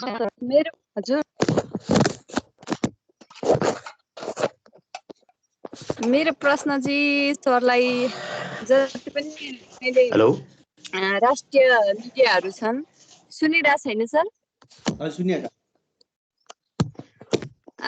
राष्ट्रिय मिडियाहरू छन् त्यहाँ चाहिँ जे जिल्ला अथवा सम्पादककै सहसम्पादककै रूपमा पनि महिला सहभागिता चाहिँ न्यून भन्दा पनि 0% जत्तिकै नै देख्छु म। कुनै कुनै जिल्लामा बाहेक चाहिँ राष्ट्रिय मिडियामा चाहिँ महिला सहभागिता छैन नै। अनि अहिले के भने पत्रकार महासङ्घ लगायत गभर्मेन्टले पनि महिलालाई चाहिँ महिला पत्रकारलाई चाहिँ अगाडि ल्याउनुपर्छ, यिनीहरूलाई चाहिँ राष्ट्रिय स्तरसम्म पुर्याउनुपर्छ भन्ने हिसाबले चाहिँ कुनै पनि खासै त्यति राम्रो प्रभावकारी रूपमा कदम चालेको देखिँदैन। र यसका लागि चाहिँ अब जति पनि जस्तो अहिले जति पनि सम्पादकहरू हुनुहुन्छ राष्ट्रिय स्तरका, उहाँहरूले पनि खासै महिला रिपोर्टरको चाहिँ इस्युलाई जिल्लाबाट पठाए पनि खासै प्राथमिकताका साथमा प्रसारण गरेको पाइँदैन। यसका लागि चाहिँ किन यस्तो हुन्छ, क्षमता हुँदै पनि किन यसरी सहभागिता कम भएको हो भन्नेमा चाहिँ मेरो प्रश्न हो। महिला भएर महिलाकै सवाल उठायो भनेर चाहिँ नसोचिदिनु होला, यस्तो नै छ र मलाई अलिकति जिज्ञासा लागेको हो सर। हजुर, म तपाईँलाई अब यसको एकदम व्यवहारिक दिन्छु होइन, सैद्धान्तिक दिन्न है तपाईँलाई जवाफ। ल व्यवहारिक दिन्छु। ल जस्तो अब म लामो समयसम्म एउटै न्युज रुममा काम गर्दाखेरि त्यो न्युज रुममा काम गर्दाखेरि मैले देखेको के भने पुरुष पत्रकारहरू लामो समयसम्म रहे, तर महिला पत्रकारहरू 5 वर्ष 10 वर्ष बिरलै मात्रै गए। त्यो त्यही मिडिया हाउसमा पनि त्यसको समस्याहरू हाम्रो सामाजिक कारण पनि छन्। जस्तो विवाहिता भएपछि, विवाह गरेपछि श्रीमान जता जान्छन् उतै जानुपर्ने अवस्था धेरै। जस्तो हामीले भूकम्पपछि एकैचोटि 7 जना पत्रकारले कान्तिपुरमा जागिर छोडे। अब हाम्रो समस्या त्यहीँनिर के पर्यो, अब एकैचोटि महिला पत्रकारले ठाउँ छोड्दाखेरि त हामीलाई त अरू कहाँ खोज्न जाने, हामी एकदम अत्यास लागेको स्थिति हामीलाई नै हो। अनि अब तपाईँको फेरि लिडरसिपमा जानको लागि 20 वर्षभन्दा कम काम गरेको मान्छे जाँदैन। 20 वर्ष कन्टिन्यू कुनै संस्थामा रह्यो भने कसैले लगेर टिपेर लगेर राखेको त त्यो मान्छे कति बन्छ कति बन्दैन तपाईँ आफू विश्लेषण गर्नुहोस्। कसैले कोरम पुर्याउन कोटा पुर्याउन टिपेर लगेको मान्छेले के गर्छ र ग्रुमिङ हुँदै गएको मान्छेले के गर्छ, त्यसमा त्यो विश्लेषण चाहिँ तपाईँ आफै गर्नुहोस्। होइन भने कुनै पनि संस्था, जुनसुकै संस्थाको नेतृत्वमा पुग्नको लागि मिडिया मात्रै होइन, हरेक संस्थामा ग्रुमिङ हुँदै जाने हो भने न्यूनतम 20 वर्ष लाग्छ। तपाईँको सचिव हुन पनि 25 वर्ष 30 वर्ष लाग्छ होइन त। अधिकांश सचिवहरू 25-26 वर्ष काम नगरिकन कर्मचारीहरू चाहिँ अधिकृतदेखि सहसचिव काम नगरिकन सचिव हुँदैन। भनेपछि मिडियामा पनि लामो समय त्यही मिडियामै रहन्छु भन्ने डेडिकेटेड महिलाहरू आउनुपर्छ भन्ने हो। नआइदिँदाको परिणाम आउनेहरू जस्तो रमा पराजुली त आउनुभयो, रहनुभयो, बिबिसीमा त पुग्नुभयो त होइन। त्यो कारणले गर्दा त्यसै गरी त्यही विधामा मैले देखेको अब थोरै मात्रै पढ्नुहुन्छ त्यो एकदम कन्टिन्यू रहेको महिलाहरू होइन। पुरुष अधिकांश मैले देखेका सबै अधिकांश पत्रकारितामै छन्। अब राजनीतिक नियुक्ति पाएर अथवा राजनीतिक पार्टीमा जानेहरू एउटा कुरा होलान्, होइन मिडियामै रहनेहरू कुनै न कुनै रूपले चाहिँ पोजिसनमा पुग्छन्। त्यसले गर्दा अलिकति चाहिँ डेडिकेटेड हुनुपर्छ भन्ने हो। अनि अर्को चाहिँ मलाई के लाग्छ भने राम्रो न्युज भयो भने महिला अथवा पुरुष कसले लेखा भनेर हेर्छन् जस्तो मलाई लाग्दैन। यदि त्यसरी हेर्छन् भने त्यो मिडिया हाउसै भएन। त्यो बिक्ने न्युज अथवा पाठकले पढ्ने न्युज चाहिँ त्यो चाहिँ कुना कन्तुरामा हाल्छन् भन्ने मलाई लाग्दैन। त्यसमा के हो भने हामी सबैभन्दा हाम्रो एउटा राम्रो चाहिँ प्रचलन भनौँ न, बानी भनौँ न, हामी ब्लेम गर्छौँ। अर्कोले मेरो न्युज डम्प गरिदियो भन्छौँ, तर मेरो कमजोरी, मेरो लेखाइमा के कमजोरी थियो भने हामी कहिले पनि हेर्दैनौँ। हामी सबैभन्दा राम्रो ब्लेम गरिदिएपछि आनन्द आउँछ, मलाई एकदम निष्क्रिय बनाइदिए। तपाईँसँग क्षमता छ भने मानिलिनु 6 महिना तपाईँले दुःख पाउनु होला, 7औं महिनाबाट तपाईँले अर्को मिडिया हाउसले तानिन्छ तपाईँको रिपोर्टिङले, त्यो त तानिहाल्छ किनभने प्रतिस्पर्धामा। त्यो कारणले गर्दा मैले चाहिँ मेरो चाहिँ प्रतिस्पर्धामा अलिकति रहिरहने डेडिकेटेड छन् भने कुनै पनि जुनसुकै यसमा अब हामी यहाँ एउटाले अर्कोलाई होला एउटा संरचनागत हिसाबले सामाजिक संरचनाको हिसाबले चाहिँ समस्याहरू छन्। त्यो अब एकैचोटि फेरि रातारात स्वाट्टै भत्तै परिवर्तन गरेर हुन सक्ने अवस्था छैन। जस्तो अब त्यही अघि तपाईँले फिनल्यान्डको अघि कुरा आयो, फिनल्यान्डमा चाहिँ 52% चाहिँ लिट्रेसी रेट महिलाको छ, पुरुषको चाहिँ 48% छ त्यही फिनल्यान्डमा होइन। त्यहाँ अधिकांश चाहिँ पोजिसनहरूमा महिला छन्। पुरुषहरू खोज्न जानुहुन्छ नि जङ्गलमा छन्। म झनै त्यो के अरे 22-23 वर्ष अगाडि चाहिँ फिनल्यान्ड जाँदाखेरि मैले 1 महिना चाहिँ सहरदेखि गाउँसम्म हेर्दाको पाएको चाहिँ के हो भने अधिकांश चाहिँ पोजिसनहरूमा महिला छन्। भने उनीहरूको एउटा संस्कार बस्यो, अब महिलाहरू अगाडि बढे होइन। त्यो कारणले गर्दा यो चाहिँ टाइम लाग्छ। त्यो टाइम लाग्नको लागि हामीले ब्लेम गर्ने भन्दा पनि कसरी अगाडि बढ्न सकिन्छ, कसरी प्रतिस्पर्धामा जान सकिन्छ भन्ने कुरालाई चाहिँ हेर्नुपर्छ भन्ने लाग्छ। र यसरी संस्थागत रूपमै महिलालाई चाहिँ महिलाको न्युजलाई चाहिँ पाखा लगाउँ पन्छौँ भन्ने चाहिँ त्यस्तो खालको चाहिँ नेतृत्व होला कि हुन्छ होला भन्ने मलाई चाहिँ लाग्दैन। म चाहिँ त्यो सोच राखेर मान्छे पत्रकारिता गर्छन् भन्ने चाहिँ म चाहिँ विश्वास गर्दिनँ। हस्, ल पवन पौडेलको प्रश्न लिउँ।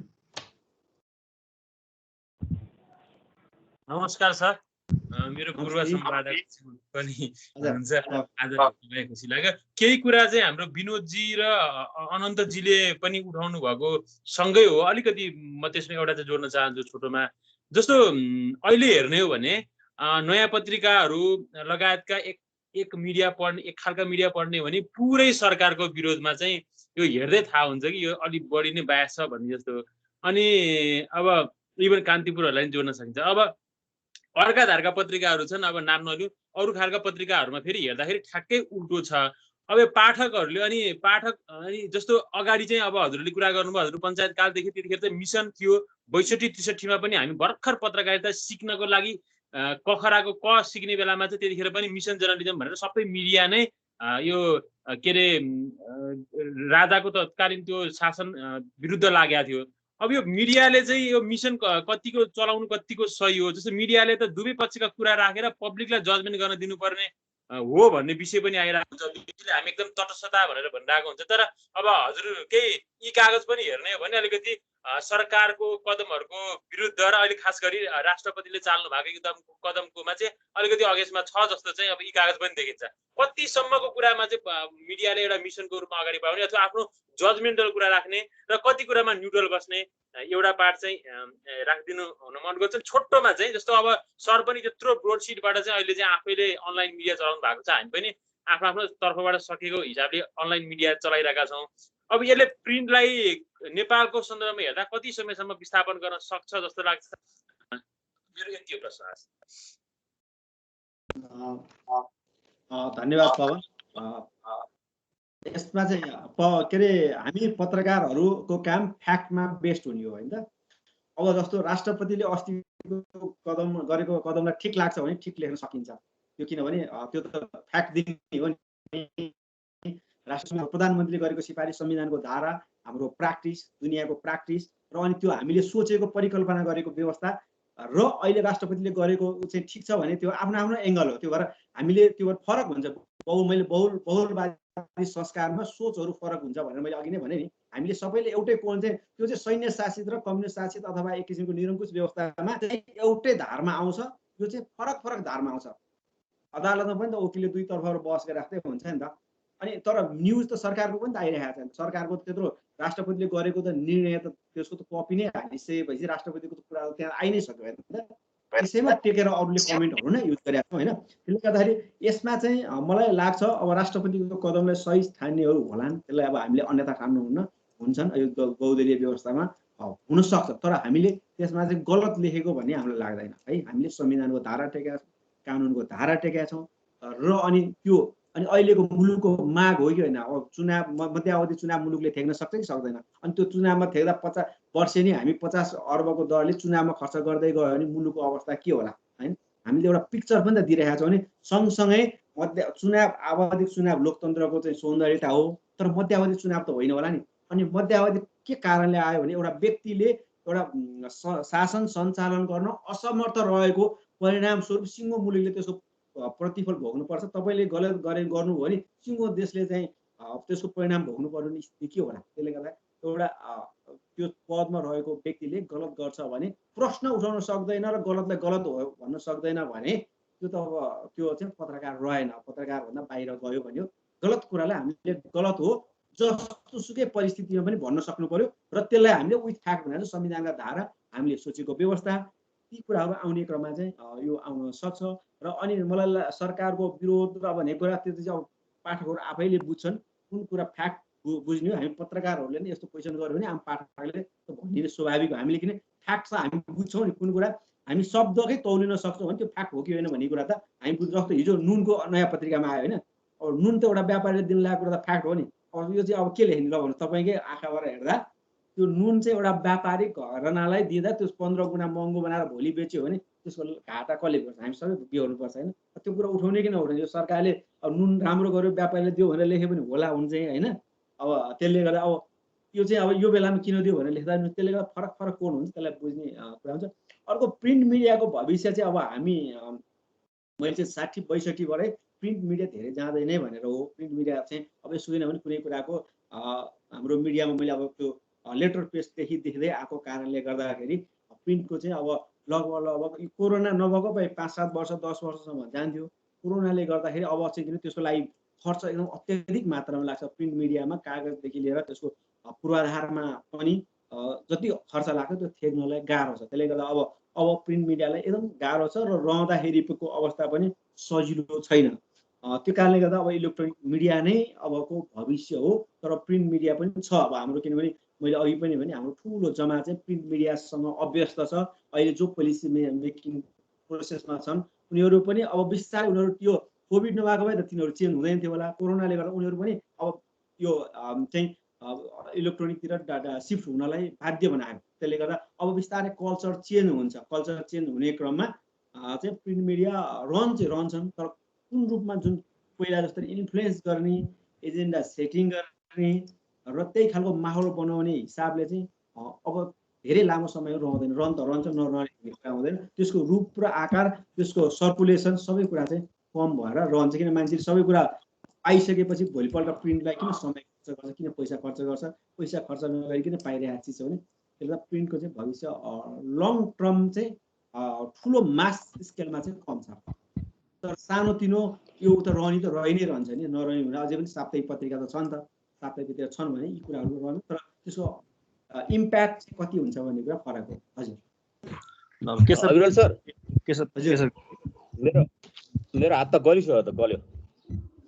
हजुर सर, मेरो चाहिँ थोरै जिज्ञासा के भन्दा हामीले अन्तर्राष्ट्रिय स्तरमा भएका विकासका कुराहरूलाई यहाँ चाहिँ यस्तो गऱ्यो भने यस्तो हुन्छ है भनेर किन लेख्दैनौँ? त्यसले गर्दा त्यो अनुभवहरू अथवा त्यहाँ भएका अनुसन्धानले देखाएका कुराहरूलाई लेख्ने हो भने अलिकति विकास पत्रकारिता अगाडि आउँथ्यो कि भन्ने एउटा मलाई लागेको कुरा। अरू कुरा त साथीहरूकोबाट आइसक्यो। हामी सरकारमा हुँदाखेरि भ्रष्टाचार देख्दैनौँ, सरकार बाहिर भइसकेपछि भ्रष्टाचारलाई अलिक कोतल्छौँ त्यो कुरा। अर्को यो कुनै राम्रो कुरालाई अलिकति सपोर्ट गर्यो, मिडियामा आएका कुराहरूलाई सेयर गर्यो भने कतै त्यसले भोलि कुनै नियुक्ति खाँदैछ कि भन्ने पनि आवाज हुन्छ। अर्कोतर्फ त्यो गर्यो भने यो त फल्नु धारको रहेछ है भन्ने खालको कुनै आफूलाई मन लागेको कुरा पनि गर्न नपाइने त्यो स्थिति छ कि नेपालको? मेरो खास जिज्ञासा चाहिँ अन्तर्राष्ट्रिय स्तरमा भइरहेको विकास पत्रकारितालाई हामीले किन त्यो अँगाल्न सकेका छैनौँ? त्यहाँ भइरहेको नयाँ चिजहरू हुन्छ, उत्पादनमा होला अथवा केहीमा होला, त्यो ल्याएर यो गऱ्यो भने नेपाल पनि यो सम्भव छ है भनेर हामीले अगाडि बाटो देखाउने काम गरेनौँ कि त्यो गर्नुपर्ने हो कि होइन जस्तो लाग्यो। यो मेरो जिज्ञासा। होइन, मलाई लाग्छ यो कुराहरू त आइ नै छ। जस्तो अब फिनल्यान्डको हामीले चियाको कुरा त गरिसक्यौँ भने नआउने भन्ने कुरा हुँदैन। त्यो जस्तो भेनेजुएला अर्को एउटा उरुग्वेको राष्ट्रपतिको चाहिँ सानो गाडी चलेर गएका कुरा पनि त ल्याएका छन् नि। यस्तो शासक भने यस्तो हुनुपर्छ, चिया खाँदाखेरि पनि राज्य कोष ढुकुटीबाट खायो भनेदेखि कारवाही हुनुपर्छ भनेर त हामीले उठायो। त्यो कुरा यहाँ ल्याएर त्यसलाई त यहाँकोले एडप्ट गर्नु पर्यो। तर अब अहिले बालुवाटार हो कि पार्टी कार्यालय हो छुटाउन सकिँदैन। त्यो राज्य सञ्चालनको केन्द्रबिन्दु हो कि कसैको निजी निवास हो भने छुट्याउन सकिँदैन। संवैधानिक परिषदको बैठक पनि बालुवाटारमा बस्छ, व्यापारीहरूको भेला पनि बालुवाटारमै हुन्छ भनिसकेपछि त्यो थलोमा अब के खर्च भयो होला त? अब त्यो एउटा हामी कुनै देशका चिया पानका कुरालाई चिया खाएको चाहिँ त्यही कारवाहीमा परेका कुरा त लेखेका छौँ। हामीले पनि चाहेको शासक त त्यस्तै हो होइन। त्यो कुरालाई ल्याउँदा यहाँकोले त सिकेन तपाईँको त्यसो आइरह्यो, तर अब सिकिँदैन। झन् उल्टो चाहिँ सिक्छन्। सुल्टो कुरा चाहिँ हामी यहाँ सिकेको पाइँदैन। त्यसको चाहिँ परिणाम हो। अनि विकासको पनि नआएको छैन, छलफल भएको छन्। यत्रो कालखण्डमा प्रत्येक दिन नआएको होला, तर वर्षमा कतिवटा आयो, कतिवटा इम्प्याक्ट पार्ने आयो भन्ने कुरा हेर्ने हो भने मलाई लाग्छ विदेशी समाचारहरू पनि पहिलाभन्दा अत्यधिक मात्रामा आएको छ। र अनि अहिले त सबैले आफैले खोजेर पनि हेर्न सक्ने अवस्थाहरू पनि छ, किनभने सबैले चाहनेहरूले चाहिँ त्यो खालको माहौल पनि छ। त्यसले गर्दा नआएको होइन, त्यसलाई अब हामीले आएका कुराहरूलाई चाहिँ कति एडप्ट गर्यो भन्ने कुरा चाहिँ फरक कुरा हो। हजुर अब दिपकजीको पालो। धन्यवाद। म दिपक श्रेष्ठ, म चाहिँ गोर्खापत्र दैनिकमा काम गर्छु। सरलाई नमस्कार। मेरो जिज्ञासा चाहिँ अहिले अब धेरै पत्रकारिताले राजनीतिलाई करेक्सन गर्न सकेन, अब सरकारलाई करेक्सन गर्न सकेन, कर्मचारीलाई करेक्सन गर्न सकेन भन्ने चिजहरू धेरै आए छलफलमा। खासै म पत्रकारिता क्षेत्र नै करेक्सन गर्नुपर्ने देख्छु।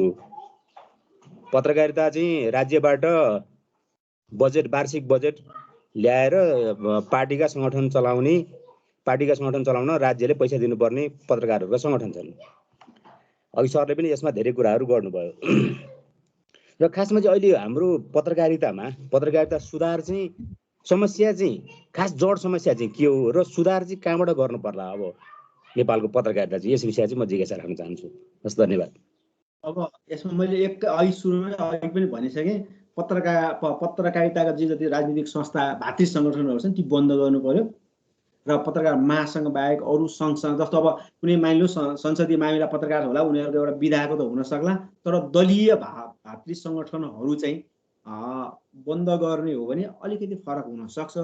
र अनि ती भातृ संस्थामा रहने पदाधिकारीहरूलाई हामीले नै मान सम्मान दिइरहेका छौँ, तिनलाई मान सम्मान दिने काम बन्द गरौँ। कुनै युनियनका होला सङ्गठनको होला तिनलाई चाहिँ मान सम्मान दिने कम गरौँ र राजनीतिक र पत्रकारितामा जो छ त्यसलाई अलिकति हामी आफै पनि त कति अब त्यसलाई डिस्कार्ड गर्छौँ अथवा तिनलाई चाहिँ अस्वीकार गर्छौँ, त्यो पनि त हाम्रो कुराहरू होला।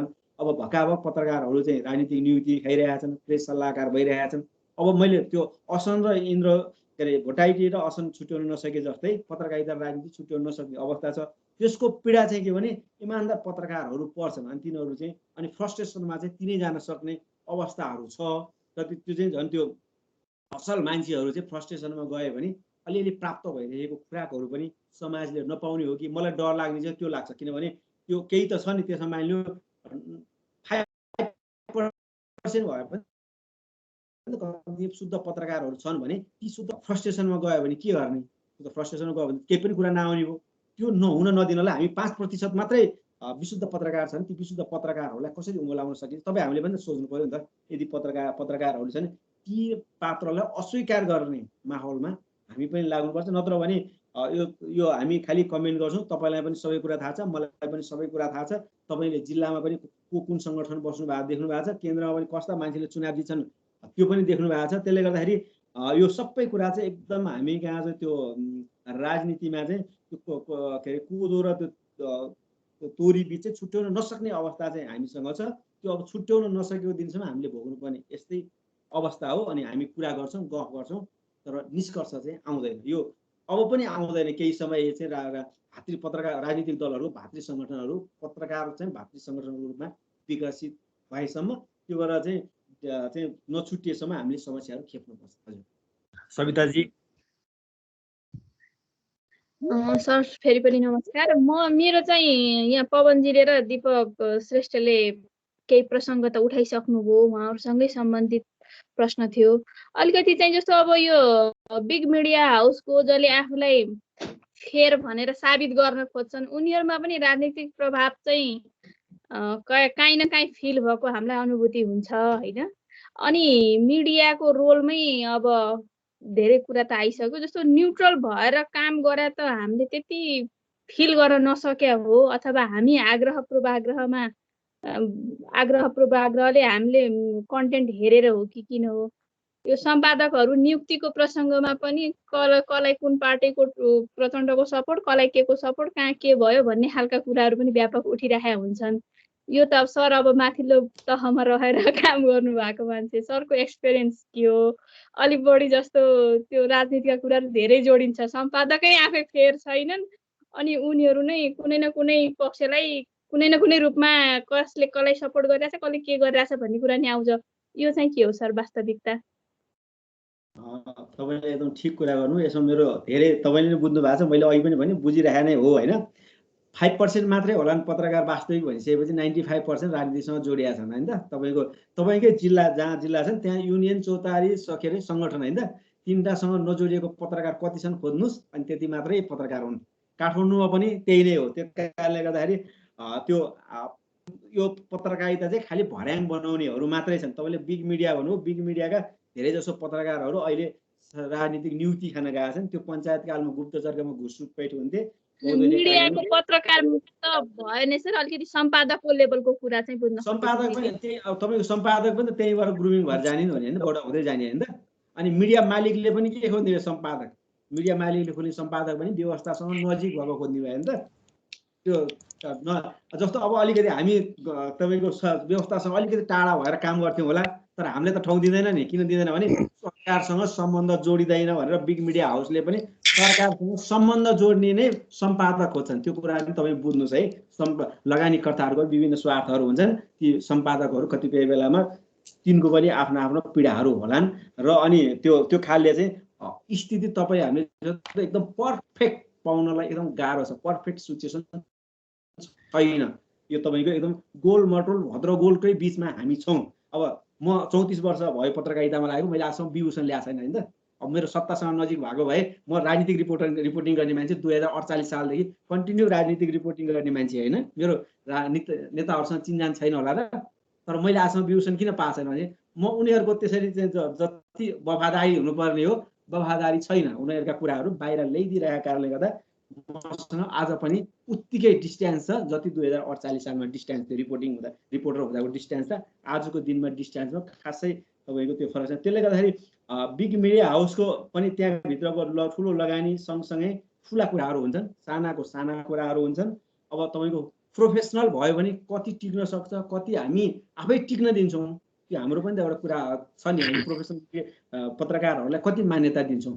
त्यो मान्यता दिएको भए प्रोफेसनल मान्छेहरू माथि गइहाल्थ्यो। हामी त्यसलाई मात्रै मान्ने, राजनीतिक रूपमा चाहिँ बहिष्कार गर्ने, यदि कुनै सङ्घ सङ्गठनमा राजनीतिमा लागेको छ भने त्यसलाई बहिष्कार गर्ने भन्ने माहौल बनायो भने त पत्रकारै त अर्को पत्रकारिता भोलि शुद्धिकरण हुन्छ। भोलिदेखि तपाईँहरूले आफ्नो जिल्लामा जो राजनीतिक भातृ सङ्गठनहरू छन् तिनलाई हामी पत्रकार मान्दैनौँ भनेर ठाउँ ठाउँमा आउनुहोस्। एउटा जिल्लाले सुरु गर्यो भने मलाई लाग्छ देशैले सुरु गर्न सक्छ होइन। त्यसले गर्दा सङ्घ सङ्गठनसँग आबद्ध नहुने एउटा माहौल बनाउनलाई मेरो चाहिँ आग्रह है साथीहरूलाई। अब तपाईँहरूलाई आग्रह मैले जहाँ पनि भन्ने त्यही हो। अब मैले त्यही आग्रह गर्दाखेरि मेरो विरुद्ध न्युज लेखेँ। अब त्यो सङ्घ सङ्गठनका विभिन्न त्यो बालुवाटारमा शपथ खाएको दृश्यको मैले न्युज लेखेँ होइन त। न्युज लेखेर यो पत्रकारिता भएन, यसरी चाहिँ हात उठाउने, शपथ खाएपछि राजनीतिक पार्टीको शपथ खाएका दृश्य देखिसकेपछि त्यो न्युज लेख्दा अथवा मेरो त्यो बाइटहरू छापिँदाखेरि म विरुद्ध सङ्घ सङ्गठन भए जति खनिए होइन त। तपाईँले पढ्नुभयो कि पढ्नु भएन।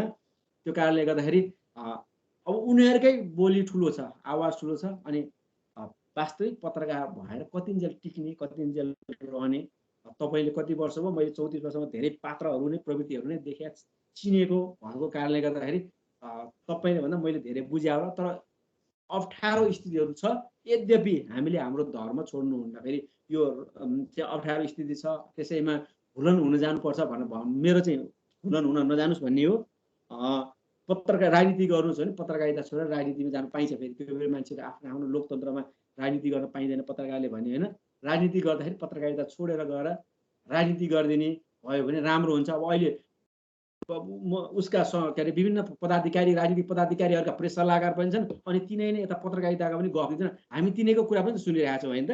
तिनीहरूलाई हामी मानि पनि रहेका छौँ। अनि त्यो तपाईँ हामीले नमान्ने पनि त माहौल बनाउन सक्नु पऱ्यो नि। त्यो भयो भने फरक स्थिति आउँछ। जबसम्म हामी मान्छौँ समाजले त्यसैलाई मान्दै जान्छ। र अनि हामी विभिन्न त्यो अलिकति शुद्धसँग पत्रकारिता गर्नेहरूलाई पनि विभिन्न तरिकाले ब्लेम गर्छौँ। तिनलाई पनि त्यहाँ टिक्न दिँदैनौँ। अनि त्यो पनि किन बिचरा कतिन्जेल त्यसै टिकोस्, उसले पनि त अनि मान्यता त परिवर्तन हुन सक्नु पऱ्यो होइन। एन्टी करेन्ट भएर कतिन्जेल रहने भन्ने कुराहरू त आउन सक्ला, बहसमा आउन सक्ला। हाम्रो माहौल एकातिर छ, एन्टी करेन्टमा अब पत्रकारहरू आउनुपर्छ। पत्रकारहरूले एन्टी करेन्टमा अब नयाँ पुस्ता, अब हाम्रो पुस्ता त अझ हामी त 46 सालमै जेल बसेर आएको पुस्ता पऱ्यौँ। हामीसँग त अझ राजनीति नसामा चढेकै छ, हामीले छैन भनेर भन्न मिल्दैन। किन 46 सालमा पञ्चायत कालमा चाहिँ पञ्चायती व्यवस्था हाल्नुपर्छ भनेर चाहिँ आन्दोलन गरेको मान्छेहरूले चाहिँ हामी पूर्णत राजनीतिबाट पृथक छौँ भनेर हामी पनि भन्न सक्दैनौँ। किन हामी त्यो पञ्चायती व्यवस्था ठिक छैन भनेर लडेको मान्छे हो। र ज्ञानेन्द्रको शासन पनि ठिक छैन भनेर लडेर जेलै बसेको भइसकेपछि अलिअलि फरक रूपमा हामीसँग हुन सक्ला। अब नयाँ पुस्ता हो, नयाँ पुस्ता जुन व्यवस्था हामी निरङ्कुशतालाई लडेर अब बहुदलीय व्यवस्था आयो, बहुदलीय व्यवस्थामा चाहिँ व्यावसायिक माहौल बनाउनको लागि नयाँ पुस्ताले चाहिँ बढी भूमिका खेल्नुपर्छ भन्ने हो। हस्, यहाँहरूको अन्तिम 2 प्रश्न मात्र लिन्छौँ है हामीले। अब हिक्मतजी। ल, धेरै बेरसम्म दाइको सुन्न पाएँ। एकैछिन अनन्तजी, अब दाइले भन्नुभयो जस्तो पत्रकारितामा जे छ हाम्रो कानुन व्यवसाय पनि ठ्याक्कै त्यस्तै छ। जो मान्छे सत्ताको नजिक हुन्छ, उच्च अदालत र सर्वोच्च अदालतको न्यायाधीश नियुक्ति हुन्छ। न्यायपालिकामा अहिले जुन जे भइराखेको छ नि, अब पार्टीकै मान्छेहरू क्याडरै टकटक गइरहेका छन्। भरङ बनाएको छ, महाधिवक्ता बनायो, त्यसपछि छिट्टो लगेर सर्वोच्चको न्यायाधीश बनायो, अवस्था यस्तो छ। त्यस कारण न्यायपालिकाको प्रश्न चिन्हमाथि नि खडा भइरहेछ। त्यस कारण हरेक क्षेत्रमा, चाहे त्यो पत्रकारिता हो, सबै क्षेत्रमा पार्टीका मान्छेहरू हुन्छन्। मैले अस्ति एउटा स्ट्याटस लेखेको थिएँ, एकजना मान्छेको पत्रकारकै स्ट्याटस लेखेको थिएँ, ट्विटर पढाएको थिएँ, अनि मैले घोषणा गरेको थिएँ यो मान्छेको सिटै काहीँ नियुक्ति हुन्छ है भनेर। मैले क्लासमा पनि साथीहरूसँग सेयर गरेको थिएँ, नभन्दै आज त्यो मान्छेको नियुक्ति भयो। मैले अहिले पनि फेसबुकमा त्यही हालेको छु। मलाई धेरै साथीले पूर्वाग्रह गरे, त साह्रै पूर्वाग्रह भयो। दाइले भनेको थिएँ संविधानमा जे कुरा लेखेको छ, संविधान पढ्न 4 कक्षा पढेको मान्छेलाई संविधान पढ्न दिने भने पनि संविधानमा के छ क्लियर लेखेको छ। त्यो क्लियर लेखेको कुरालाई पनि यसो गर्दाखेरि मान्छेहरूले अब यस्तो गर्यो संविधानको गर्यो जस्तो दाइले भने तपाईँको पत्रिका यसो आउँछ भने एकजना साथीले पनि कुरा उठाउनु भयो। यो सबै ठाउँमा यस्तो विकृति छ। दाइले भनेको थियो कुनै पनि सङ्घ सङ्गठनमा नलागिकन त्यो विरोध गर्ने भन्ने चाहिँ अब अहिलेको अवस्थामा देखिएन। सबैलाई नुनको सोचो गर्नुपर्ने, बाँच्नुपर्ने अवस्था छ। अवस्था यस्तो छ। धेरै कुरा जान्न पाइयो, धेरै भयो।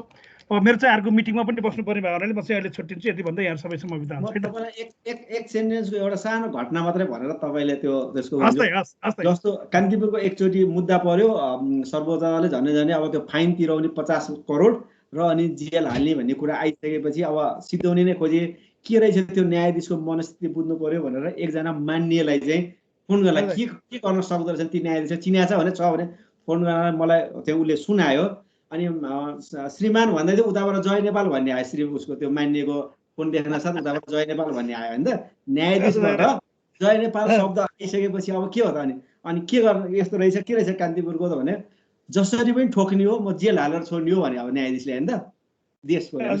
अब त्यो सुनिसकेपछि पछि त्यो मुद्दा त्यो न्यायाधीशबाटै अन्यत्र पार्ने काम भयो होइन। त्यो हाल्छ नै भने थाहा पाइसकेपछि त विभिन्न तरिका लगायो भने अब न्यायाधीश जय नेपाल भन्छन् होइन त। अहिले जानुहोस् कमरेड भन्छन् होइन त। न्यायाधीशहरू धेरै कमरेड भनेर बल्खुमै गएको देख्यौँ होइन त हामीले। अब कहाँबाट अपेक्षा गर्ने बल्खुमा लाइन लगाएर गएको देख्यौँ नि हामीले होइन त।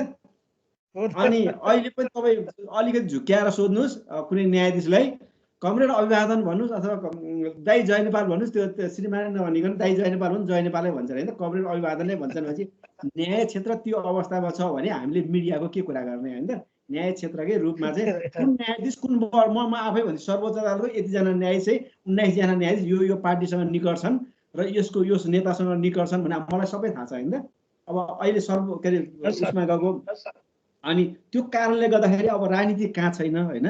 राजनीति नगर्नेहरू चाहिँ पीडामा छन्, एकदम पीडामा जान्छन्। अब त्यो कतिन्जेल पीडामा बाँच्छ भन्ने कुरा हो। अब तपाईँहरू त्यसलाई पनि उल्टो हामीले त्यसलाई सम्मान गरेर समाज कम्तीमा त्यो राजनीति गरेर विमुख छ, पत्रकारिता गरिरहेछ भनेर हामीले सम्मान गर्न सक्दैनौँ। अनि नसकेपछि हुन्छ कि अब त्यो पनि बाध्यतावश घुँडा टेक्न जानुपर्छ। किन समाजमा त बाँच्नु पर्यो। समाजमा सबैले बाँच्न नसक्ने स्थिति नहुँदाखेरि अनि कुनै न कुनै कतै न कतै उसले संरक्षण खोज्दै जानुपर्ने बाध्यताहरू सिर्जना भएको छ। कुनै व्यवसायमा सहज रूपले टिक्न सक्दैन। अब तपाईँ त्यही बारमै जानुभयो भने पनि अब त्यहाँ त कुनै समाजमा भएन भने तपाईँ पदाधिकारी बन्न सक्नुहुन्न। अब कानुन व्यवसायमा त बन्नु होला, कहिलेकाहीँ यसो रहर लाग्ला नि त्यो पनि त्यहाँ गएर त्यो संस्थालाई पनि शुद्धिकरण गरौँ, त्यो संस्था पनि आफ्नो अलिकति ओजन देखाउँ भन्ने लाग्यो भने तपाईँले त सक्नु। जस्तो मैले पत्रकार महासङ्घ आजसम्म चुनाव किन लड्न सकेको भने अब त्यहाँ कतै न कतै नलागिकन टिकट नलिकन चुनाव जित्न सकिँदैन। अनि त्यो नलाग्न के त अब नलागेपछि हजुर कुनै पार्टीतिर नलाग्ने टिकटै पाइँदैन हो। अनि टिकट नपाइदा चुनाव त लड्न सकिँदैन त। अनि के गर्ने भन्छ नि यो त अब समस्यामा हामी छौँ। त्यो भएर विभिन्न आफ्नो जे छ आफ्नो क्षमता अब विभिन्न मैले त्यो भएर यो कतै पनि जान सकिँदैन भन्ने लागेपछि मैले किताबतिर लागेँ हो खासमा। किनभने अब त्यो कतैबाट हुँदैन, अब त्यता लाग्दा केही बरु किताब त कसैको दबाब प्रेसर केही पनि पर्दैन। आफ्नो कामले त मैले 7औं 8औं किताब लेखेँ। अब यो लकडाउनमै 2टा किताब लेखिसकेँ होइन त। अब त्यो म त्यतातिर मेरो चाहना पनि छैन, जाँदै नजाने। अब कुनै बेला पत्रकारिताबाट बाहिरियो भने पत्रकारितामा नरहेपछि जान सहित पत्रकारिता गर्न सक्ने अवस्था रहँदैन। पत्रकारिताबाट बाहिरियादिन चाहिँ अन्यत्र गइन्छ। पत्रकारितामा रहेछौँ 2टा खुट्टामा चाहिँ 2टा उसमा चाहिँ डुङ्गामा चाहिँ खुट्टा नराख्ने भन्ने हो। तर पत्रकारिता छाडेको दिन उत्तरार्धतिर लाग्न थाल्यो। उत्तरार्धतिर लाग्ने क्रममा चाहिँ छोड्न सकिन्छ, छोडेर कतै जान सकिन्छ। तर दुईटैतिर म छोडेको दिन पूर्व पत्रकार भनेर लेखिने हो है। हस् भाइ त ल हस् साथीहरु ल लग्यालजी तपाईलाई धन्यवाद, सबै साथीहरु धन्यवाद। हस् हिक्मतजी राखिहाल्नु। म्युट भयो हिक्मतजीको, म्युट भयो। हिक्मतजी तपाईको साउन्ड म्युट भयो। दाइ नमस्कार। म यसको फाइदा अलिकति अवसरको फाइदा लिइहाल्नुपर्छ दाइसँग भनेर छोटो क्वेसन गरिहाल्छु म चाहिँ। अब राजनीति अब पत्रकारितामा फोहोरी राजनीति भन्ने कुरा धेरै आए होइन। मलाई के लाग्छ नि यो निको नहुने रोग चलिरहेको छ। अब कहिले सिद्धिएला अब त्यो आशा गरौँ एक दिन राम्रो होला। अब समयले आफै जवाब देला कुनै दिन। तर त्योभन्दा मेरो क्वेसन चाहिँ अहिले के दाइ जस्तो मैले तपाईँलाई अब सोध्दा के सोधौँ भन्ने लागिरहेको थियो। अहिलेको पत्रकारिता हामी कुन अवस्थामा छौँ दाइ पनि भन्नु। दाइ आफै पत्रिका छोडेर ई कागजतिर लाग्नुभयो नि त। अब डिजिटलाइज भइरहेछ। अर्कातिर तपाईँले मिडिया सङ्कुचन भइरहेछ। मिडिया कर्मीहरू अहिले चाहिँ रोजगारीबाट विमुख हुनुपर्ने स्थिति आयो नि त। मलाई लाग्छ इतिहासकै अत्यन्तै सङ्कटपूर्ण घडीमा अहिलेको पत्रकारिता छ। अब मैले यहाँ ठ्याक्कै अब दाइले सोध्नु खोजेँ, तपाईँ आफै पनि अनलाइनतिर लाग्नुभयो। अनलाइन के हो यो हाम्रो लागि अवसर हो कि अहिलेको पत्रकारिता कतातिर गइरहेको हो? जुन डिजिटल मिडिया भन्दैछौँ हामी होइन। अलिकति यो अहिले परीक्षामा पनि आउला यो कुरा र दाइबाट के कुरा लिइहालौँ भनेर पनि सोध्दैछु म। यो भनेपछि कुन अवस्थामा छ दाइ? अब यो के गाह्रो स्थिति आयो। अब मै अब भविष्य खोज्ने नाममा 3-4 वटा टेलिभिजन चेन्ज गरिसकेँ।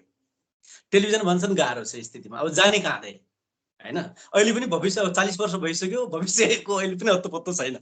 अब यो हत्तपत्तो लाग्नेवाला पनि छैन जस्तो लागिसक्यो। त्यसैले मैले भनेको डिजिटल मिडिया अब एउटा अवसर होला अथवा के होला, यी विषयमा दाइको धारणा के छ सुनिहालौँ होइन भनेर डिजिटल मिडिया अनलाइन मिडियाको बारेमा बताउनु। एउटा सानो जुम मिटिङमा छु कि सकेर गरौँ। हजुर तपाईँले भने जस्तो अब हामी एकदम सङ्क्रमण। हजुर हजुर तपाईँको साउन्ड भयो हिक्मतजीको साउन्ड भएन। अरू साथीहरू भावनाले होइन यस्तो सङ्क्रमणकालीन स्थितिमा छौँ। तर चाहिँ त्यो माझीहरूले चाहिँ के गर्छ भने बाढी आउँदाखेरि उसले चाहिँ बढी माछादेखि लिएर विभिन्न स्रोतहरू सङ्कलन गर्छ अरे होइन त माझीहरूले। त्यही गरी सङ्क्रमणकालीन स्थिति छ भनेर आत्तिने होइन। यसबाट कसरी चाहिँ अब तपाईँले आफ्नो जस्तो कोभिडभरि चाहिँ सङ्क्रमणकाल छ भनेर पनि सुत्या भए त हुन्थ्यो र मैले किताब 2टा लेखेँ भने होइन त। त्यसलाई अवसरको रूपमा कसरी परिणत गर्ने र त्यो भएर मैले साथीहरूलाई अघि नै सुरुमा भने आफ्नो एउटा विधा बनाउनुहोस्। त्यो विधामा केही न केही लेखिरहनुहोस्।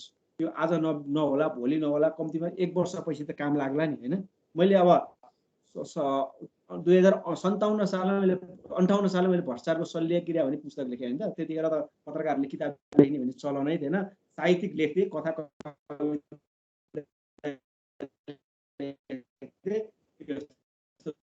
नन फिक्सन किताब लेख्ने चलन थिएन। किनभने मैले पत्रकारिता कुनै न कुनै दिन पत्रकारिता सङ्क्रमणमै छ। हाम्रो पेसा आज मालिकले रोक्यो, सम्पादकले न्युज छाप्दैन भने भोलिपल्ट बिहान त अफिस हिँड्न सकिन्न त, छोडेर हिँड्नु पनि बाध्यता भइहाल्छ होइन। त्यो कारणले त्यो बाध्यता आउँछ र सम्पादकले कुनै दिन बिचरा सम्पादकले पनि मालिकको आदेश मान्ने क्रममा त न्युज रोकिन्छ। रोकिदिन मलाई चित्त नबुझ्ला, म छोडेर जानु पर्ला होइन। त्यो छोडेर जानु पर्ने दिन आउँछ भन्ने लागेर किताबतिर सँगसँगै लगेँ, रिसर्चतिर सँगसँगै गएँ। त्यो भएपछि एउटा अहिले पनि केही भएन भने किताबमा लाग्छु भन्ने एउटा ब्याकअप भनौँ न। त्यो ब्याकअप छ। त्यसले आफ्नो एउटा फिल्ड बनाऊ। त्यो फिल्डमा चाहिँ साथीहरूले चाहिँ फेरि आत्तिने चाहिँ होइन। अब यो सङ्क्रमणकालीन स्थितिबाट हामी अहिले तत्काल पार पाउने अवस्था अझै पनि छैन। किनभने हाम्रो संविधान पनि सङ्क्रमणमै छ। अझै यो संविधानलाई पनि अब विभिन्न किसिमले च्यात्ने खेलहरू सधैँ छ। अब भएका संविधानको तपाईँले भने त केटाकेटीले 4 वर्षको बच्चाले अथवा भर्खर बुझेको मान्छेले नि धाराको काम के हो भनेर सोध्यो भने त 7-8 क्लास पढेको विद्यार्थीले धाराको काम यो उसलाई लाइन पढाएर त्यो धाराले के गर्छ भने त्यो भन्न सक्ने स्थितिमा होइन भन्ने जान्छन् भनेपछि अब यो अवस्थामा हामी छौँ। त्यो कारणले सङ्क्रमणकालीन स्थितिहरू छ। र अनि अर्को चाहिँ हामी कहाँ के छ त्यसको व्याख्या के भएको थियो भन्दा अब सुभाष निर्माण संविधान निर्माण त ऊ आफै व्याख्यालाई तोडमोड गरिदिन्छ होइन त। अब त्यो अवस्थामा हामी छौँ भनेपछि यो राज्य त अझै तपाईँ हामीले यही पुस्ता रहेसम्म त हामीले त त्यो सङ्क्रमण मुक्त पाउँदैनौँ। त्यो कारणले गर्दा हामीले त्यो अवस्था हुँदै पनि सङ्क्रमणकालीन स्थिति छ। तर त्यसबाट हामी फेरि डराउने होइन, त्यसलाई चिर्नको लागि प्रयत्नहरू गरिरहने नै हो। अनि राजनीति फोहोरी खेल हो भनिएको हो, त्यसलाई फोहोरी नबनाउनु पनि सकिन्छ। फोहोरी नबनाउनको लागि चाहिँ हामीले के त्यहाँका फोहोरहरूलाई चाहिँ कसरी चाहिँ बाहिर फाल्ने त्यसमा हामी पत्रकारहरूले चाहिँ दिइरहनुपर्छ। फोहोरसँगै फेरि त्यो फोहोर आफै खेल्न जाने होइन कि त्यो फोहोरलाई फाल्न जाने चाहिँ उपायहरू सोच्नुपर्छ। अब जस्तो अब अनलाइन चाहिँ अब प्रिन्टको अघि पनि कुरा गऱ्यो, प्रिन्ट गाह्रो छ। प्रिन्ट चाहिँ अब किनभने जुन किसिमको खर्च छ त त्यो प्रिन्टको लागि चाहिने खर्च चाहिँ अथाह छ। जस्तो अब त्यसले गर्दा त्यो थेक्न सक्ने स्थितिमा थिए मिडिया हाउसहरू। अब यो कोभिड पछिको यो सबै बिजनेस सबै डुब्दै गइसकेपछि ती मिडियाको जुन विज्ञापनको स्रोतहरू पनि कमजोर हुँदै गइसकेपछि अब पहिला जसरी थियो अब तिनीलाई गाह्रो छ। टेलिभिजनकोलाई अब टेलिभिजन र अब मलाई लाग्छ अनलाइन है भनौँ न, टेलिभिजनको पनि अब एक किसिमको एउटा लगानी गरिसकेपछि त्यसबाट चल्न सकिन्छ। जस्तो दिनौँ पेपर फेर्नुपर्ने अवस्था त हुँदैन, दिनौँ मसी फेर्नुपर्ने अवस्था पनि हुँदैन, अनि साइकल बाइकको ठुलो सङ्ख्या पाल्नुपर्ने अवस्था पनि उसलाई रहँदैन। त्यसले गर्दा एउटा निश्चित भएको कारणले गर्दा अब बिस्तारै जाने चाहिँ अनलाइन, अब यो यहाँ मात्रै होइन विश्वव्यापी रूपमै कुनै दिन अब पेपरलेस सोसाइटीहरू पनि त बस भएकै हो होइन त। अब अमेरिकामा अब कतिपय सहरहरू त पेपरलेसै छन्, उनीहरू सबै त्यता गयो भने बिस्तारै हाम्रो पनि त्यतै जान्छ। तर अब अहिले चाहिँ हामी सङ्कटमा छौँ, किनभने हाम्रो एउटा पुस्ता अझै पनि प्रिन्टको टेस्टबाट बाहिरिया छैन। त्यो पुस्ता चाहिँ निजी नीति निर्माणको तहमै छ, उसलाई अझै पनि अनलाइन खोल्न आउँदैन। कतिपय पूर्व मन्त्रीहरूलाई सोध्नुहोस्, उसलाई अनलाइन खोल्न आउँदैन। अनि अनलाइन कसरी खोल्ने भनेर भनेको अर्काले लिएको त्यो टाइप गरेर त्यो अनलाइन हेर्न सक्ने क्षमता पनि छैन। उनीहरू प्रिन्ट सजिलै हेर्छन्, अनलाइन खोल्नेतिर कम जान्छन्। त्यसले गर्दा त्यो सङ्क्रमणकालीन स्थितिबाट बिस्तारै मलाई लाग्छ 5-7 वर्ष जान्छ। यो पुस्ता चाहिँ अब विभिन्न खाले राजनीतिमा पटक पटक सङ्क्रमणमै फेस गर्दै आएकाले गर्दा सङ्क्रमणतिर नै हामी मोडिरहन्छौँ होला। तर त्यसलाई सङ्क्रमणलाई चिर्न हामी पत्रकारहरूले के कति सक्छौँ आफ्नो ठाउँमा रहेर गर्ने हो। सबै कुरा सक्छौँ भनेर हामीले ठेक्का लिन सक्दैनौँ। हाम्रो ठाउँबाट गर्न सक्ने कुराहरू यो हो भनेर कम्तीमा 2-4 लाइन लेख्ने हो। 2-4 लाइन लेखेर जे दिन सकिन्छ त्यो म्यासेज दिन चाहिँ म्यासेज दिने काममा नचुकौँ। अब त्यसलाई कसले कसरी हेर्छन्, कुन आँखाले हेर्छन् भन्ने कुरा त्यो हेर्ने मान्छेलाई नै छोडिदिनुपर्छ। त्यसले कसरी हेर्छ भनेर लाग्यो भने हामी त सबै कुरा त मान्छेको 2 कोणले हेर्छन्, त्यो कुन कोणले हेर्छन् भन्ने कुरा चाहिँ उनीहरूलाई नै छोडिदिनुपर्छ। हामीलाई लागेको कुरा, हामीले देखेको कुरा लेख्दै जाने, हेर्ने मान्छेले फरक फरक फरक हेर्दै जान्छन्। हिजो नेगेटिभ रूपले हेर्ने मान्छे भोलि पोजिटिभले नै भनेर लानु होइन। अस्ति नै एकजना मन्त्रीलाई मैले भने त्यो कानुन एकदम कडा कानुन बनाइदियो। यो कानुन तपाईँ त 5 वर्षपछि त यो कानुन तपाईँले प्रयोग गर्न पाउनुहुन्न, अर्कोले प्रयोग गर्छ। यही कानुन टेकेर तपाईँलाई जेल हाल्छ। त्यो कानुन चाहिँ ल्याउनु त भयो, तपाईँले श्रेणी कुर्सीमा हुँदा भोलि कानुन त तपाईँले प्रयोग गर्न पाउनुहुन्न, कानुन त अर्कोले प्रयोग गर्छ।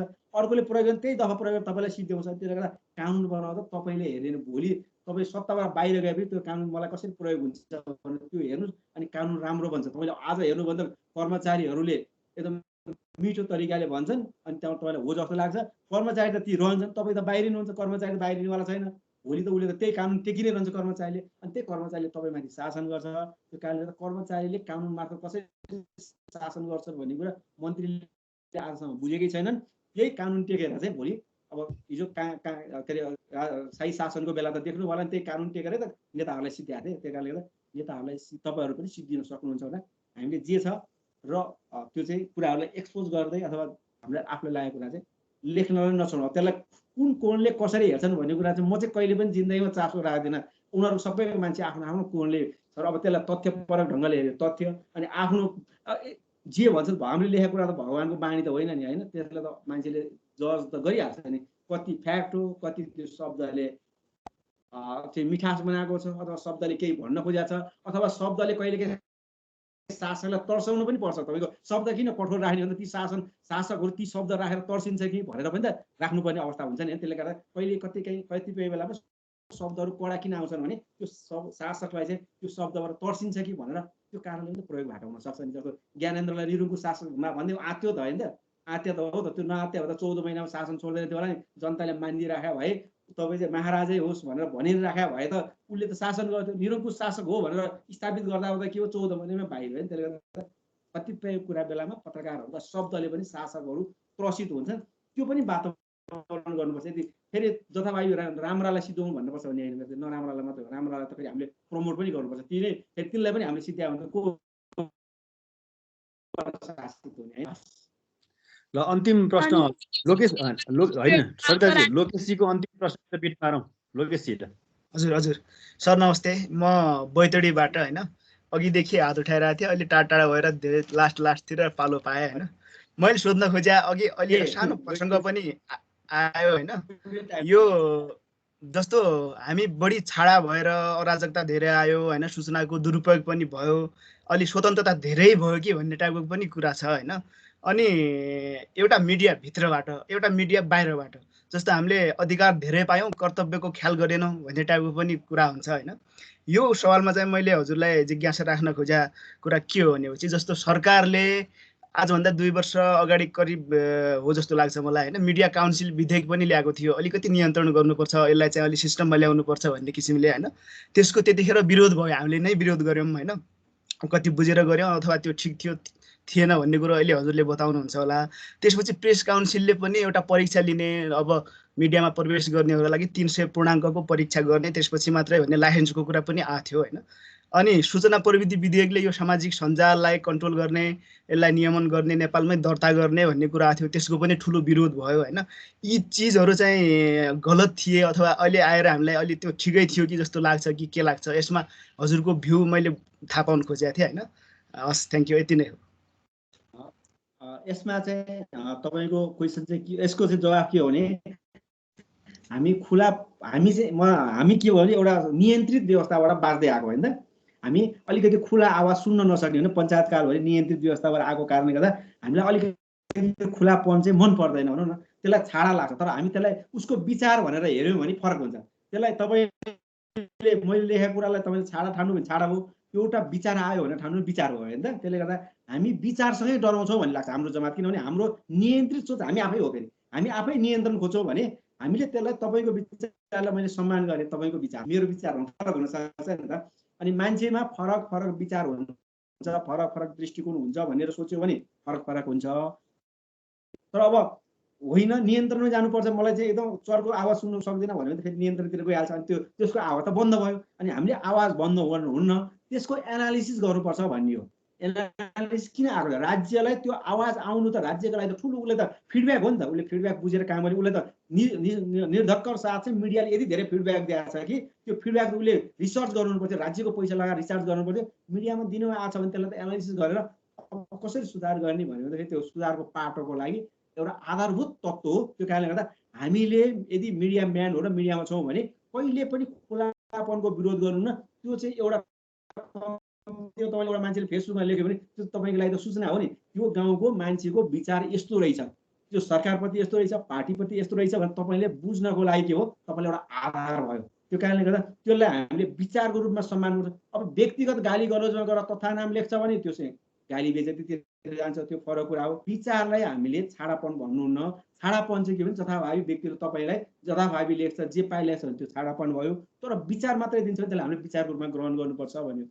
अर्को चाहिँ मिडियाको चाहिँ तपाईँले जुन खालको भनौँ, यो चाहिँ हामी कहाँ चाहिन्छ मिडिया प्रेस काउन्सिल, तर प्रेस काउन्सिल जुन रूपमा छ नि त्यो प्रेस काउन्सिल चाहिँदैन भन्ने हो। प्रेस काउन्सिल विश्वव्यापी रूपमा के हुन्छ भने प्रेस काउन्सिलमा कहिले पनि सरकारको मान्छे हुँदैन। मिडियाहरू आफै जस्तो, मिडिया जस्तो इन्डियामा पनि हुँदैन। इन्डियामा पनि के छ, त्यो प्रेस काउन्सिल इन्डियामा छ नि, ती सबै सम्पादकहरूबाट चुनिएर गएको सम्पादकहरूले नै आफ्नो मान्छे पठाएको। त्यो विभिन्न खाले उसले सरकारको एकजना पनि मान्छे छैन, एकजना अध्यक्ष हुन्छ, त्यो पनि कानुनको। अब त्यो अहिले त मार्केन्डिया भन्ने चाहिँ सर्वोच्च अदालतबाट, इन्डियाको सर्वोच्च अदालतबाट रिटायर, एकदम त्यो कानुनको संविधानको र सबै कुराको विज्ञ मान्छे लिएर गएर मिडियाको अध्यक्ष को छ मार्केन्डिया भने इन्डियामा कम ठुलो पात्र राखेको छ। सर्वोच्च अदालत पनि हाइएस्ट पोजिसन सिनियर जज लगेर राखेको छ भने अध्यक्ष त्यो हो। र अनि सबैजना पनि सरकारले नियुक्त गरेर पात्र छैन। त्यो सबै चाहिँ विभिन्न उसबाट निर्वाचित भएर आएको, सम्पादक समाजबाट निर्वाचित भएर गएको होला, रिपोर्टरबाट निर्वाचित भएर गएको छ। र त्यहाँ चाहिँ सरकारले मनोनित गरे पात्र छैन। त्यो चाहिँ के भने उनीहरूले आफैले लिएर गएको पात्रहरू छ नि, त्यो पात्रहरूले चाहिँ मिडियाहरू गर्छ। अब अहिले तपाईँको सरकारले नियुक्त गरेर पात्रको धर्म के हुन्छ? अब अहिले एकजना साथीले भन्नुहुन्थ्यो फेसबुकमा के लेखाएको थियो, नियुक्ति खायो भनेर भन्नुभयो नि त। अब त्यो भएर तपाईँले के अपेक्षा गर्नुहुन्छ? त्यो कारणले गर्दा मिडिया काउन्सिल चाहिन्छ, सरकारले नियुक्त गरेको पात्रबाट मिडिया नियन्त्रण गर्ने। सरकार त मिडिया चाहँदैन, अनि सरकारले नियन्त्रण गर्न अनि त्यस्ता पात्रहरूलाई नियुक्त गरेपछि मिडिया कसरी रहन्छ होइन?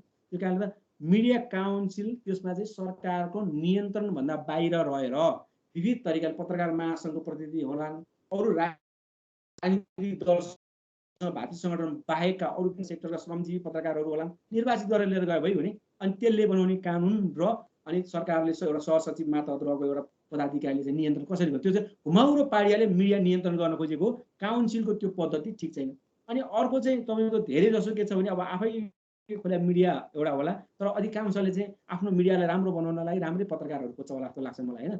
परीक्षा पनि लिनुपर्छ भने त्यो लिँदा भयो, किन अब अहिले परीक्षा लिनलाई कुनै आपत्ति रहेन। मलाई चाहिँ आपत्ति छैन, लिए भन्छ होइन। त्यसमा म अब पढेकाहरूलाई आपत्ति होइन, नपढेकाहरूलाई आपत्ति होला। अब हामीलाई त के छ र, अब मास्टर्स पत्रकारिता गरेपछि हामीलाई त जतिखेर पनि इलिजिबलै हो, हामीलाई डर पनि भएन होइन। नपढाएहरूले विरोध गर्न सक्ला। हामीले त्यसमा परीक्षा पद्धतिको बारेमा मेरो कुनै कमेन्ट छैन। लिने तर लिने मेकानिजम चाहिँ के हुने भन्ने कुरा चाहिँ सरकारबाट बाहिर हुनुपर्छ। त्यो मेकानिजम सरकारले लिन्छ भने त्यो चाहिँ मान्नुहुन्न भने सरकारभन्दा बाहिर त्यसमा एउटा प्रतिनिधि सरकारहरू रहन सक्ला। जस्तो बार काउन्सिलमा ऊ चाहिँ महाधिवक्ता रहे जस्तै एउटा प्रतिनिधि रहन सक्ला, तर उसैको कन्ट्रोलमा रहेर चाहिँ हुँदैन। फेरि सरकारले सोध्ने प्रश्न कस्तो होला भन्नु, अनि सरकारले लिएको प्रश्नमा जाँच दिने मान्छेहरू कस्ता होलान् होइन। त्यो कारणले गर्दा अनि सरकारप्रति वफादार खोज्या हो कि हामीले नागरिकप्रति वफादार पत्रकार खोज्या हो। सरकारप्रति वफादार खोज्या हो भने यो सबै कुरा हुन्छ। त्यो कारणले गर्दा अब कतिपय कुराहरू हामी कहाँ नयाँ प्रविधि छ, त्यो प्रविधिको दर्ताको प्रोसेसहरू प्रब्लमहरू छन्। त्यो चाहिँ दर्ता गर्नुपर्ने, कहिले गर्नुपर्ने, कसरी गर्नुपर्ने आइसकेर पुरै अब हामी यहाँ के छ आएर सब काम गरिसकेपछि नीति बनाउँछौँ होइन। कानुन कहाँ नीति अनि त्यस एउटा भद्रगोल स्थिति भइसक्यो। नीति बनाउनु खोज्छ भने कहाँबाट छ? पहिला त के हुन्छ हरेक देशमा भने नीति बन्छ, नीतिपछि कानुन बन्छ, कानुनपछि नियम बन्छ, नियममा आधारित रहेर विनियममा आधारित रहेर त्यसपछि विविध खालेहरू दर्ता प्रक्रियाहरू हुन्छन्। हामी यहाँ चाहिँ सबै कुरा आयोजना बनिसकेपछि त्यो आयोजनालाई कसरी के अरे आयोजनाको बारेमा चाहिँ नीति बन्न जान्छ। त्यो चाहिँ हामी कहाँ त्यो सिस्टम नमिलाएको। त्यो चाहिँ हाम्रो त्यो पहिला चाहिँ भित्रिनुभन्दा पहिले राज्यले के भित्रिँदैछ भन्ने कुरा थाहा पाउनुपर्छ। अनि भित्रिएर एउटा अब इन्टरनेट बन्द गर्छ भने सक्छ र अब त्यो जे थियो पहिल्यै नै त्यो भित्राउने क्रममा नै त्यसलाई व्यवस्थित गर्ने तरिका अरू देशले अपनाएको थियो होला। त्यो पद्धतिहरू अपनाउनु पर्ने।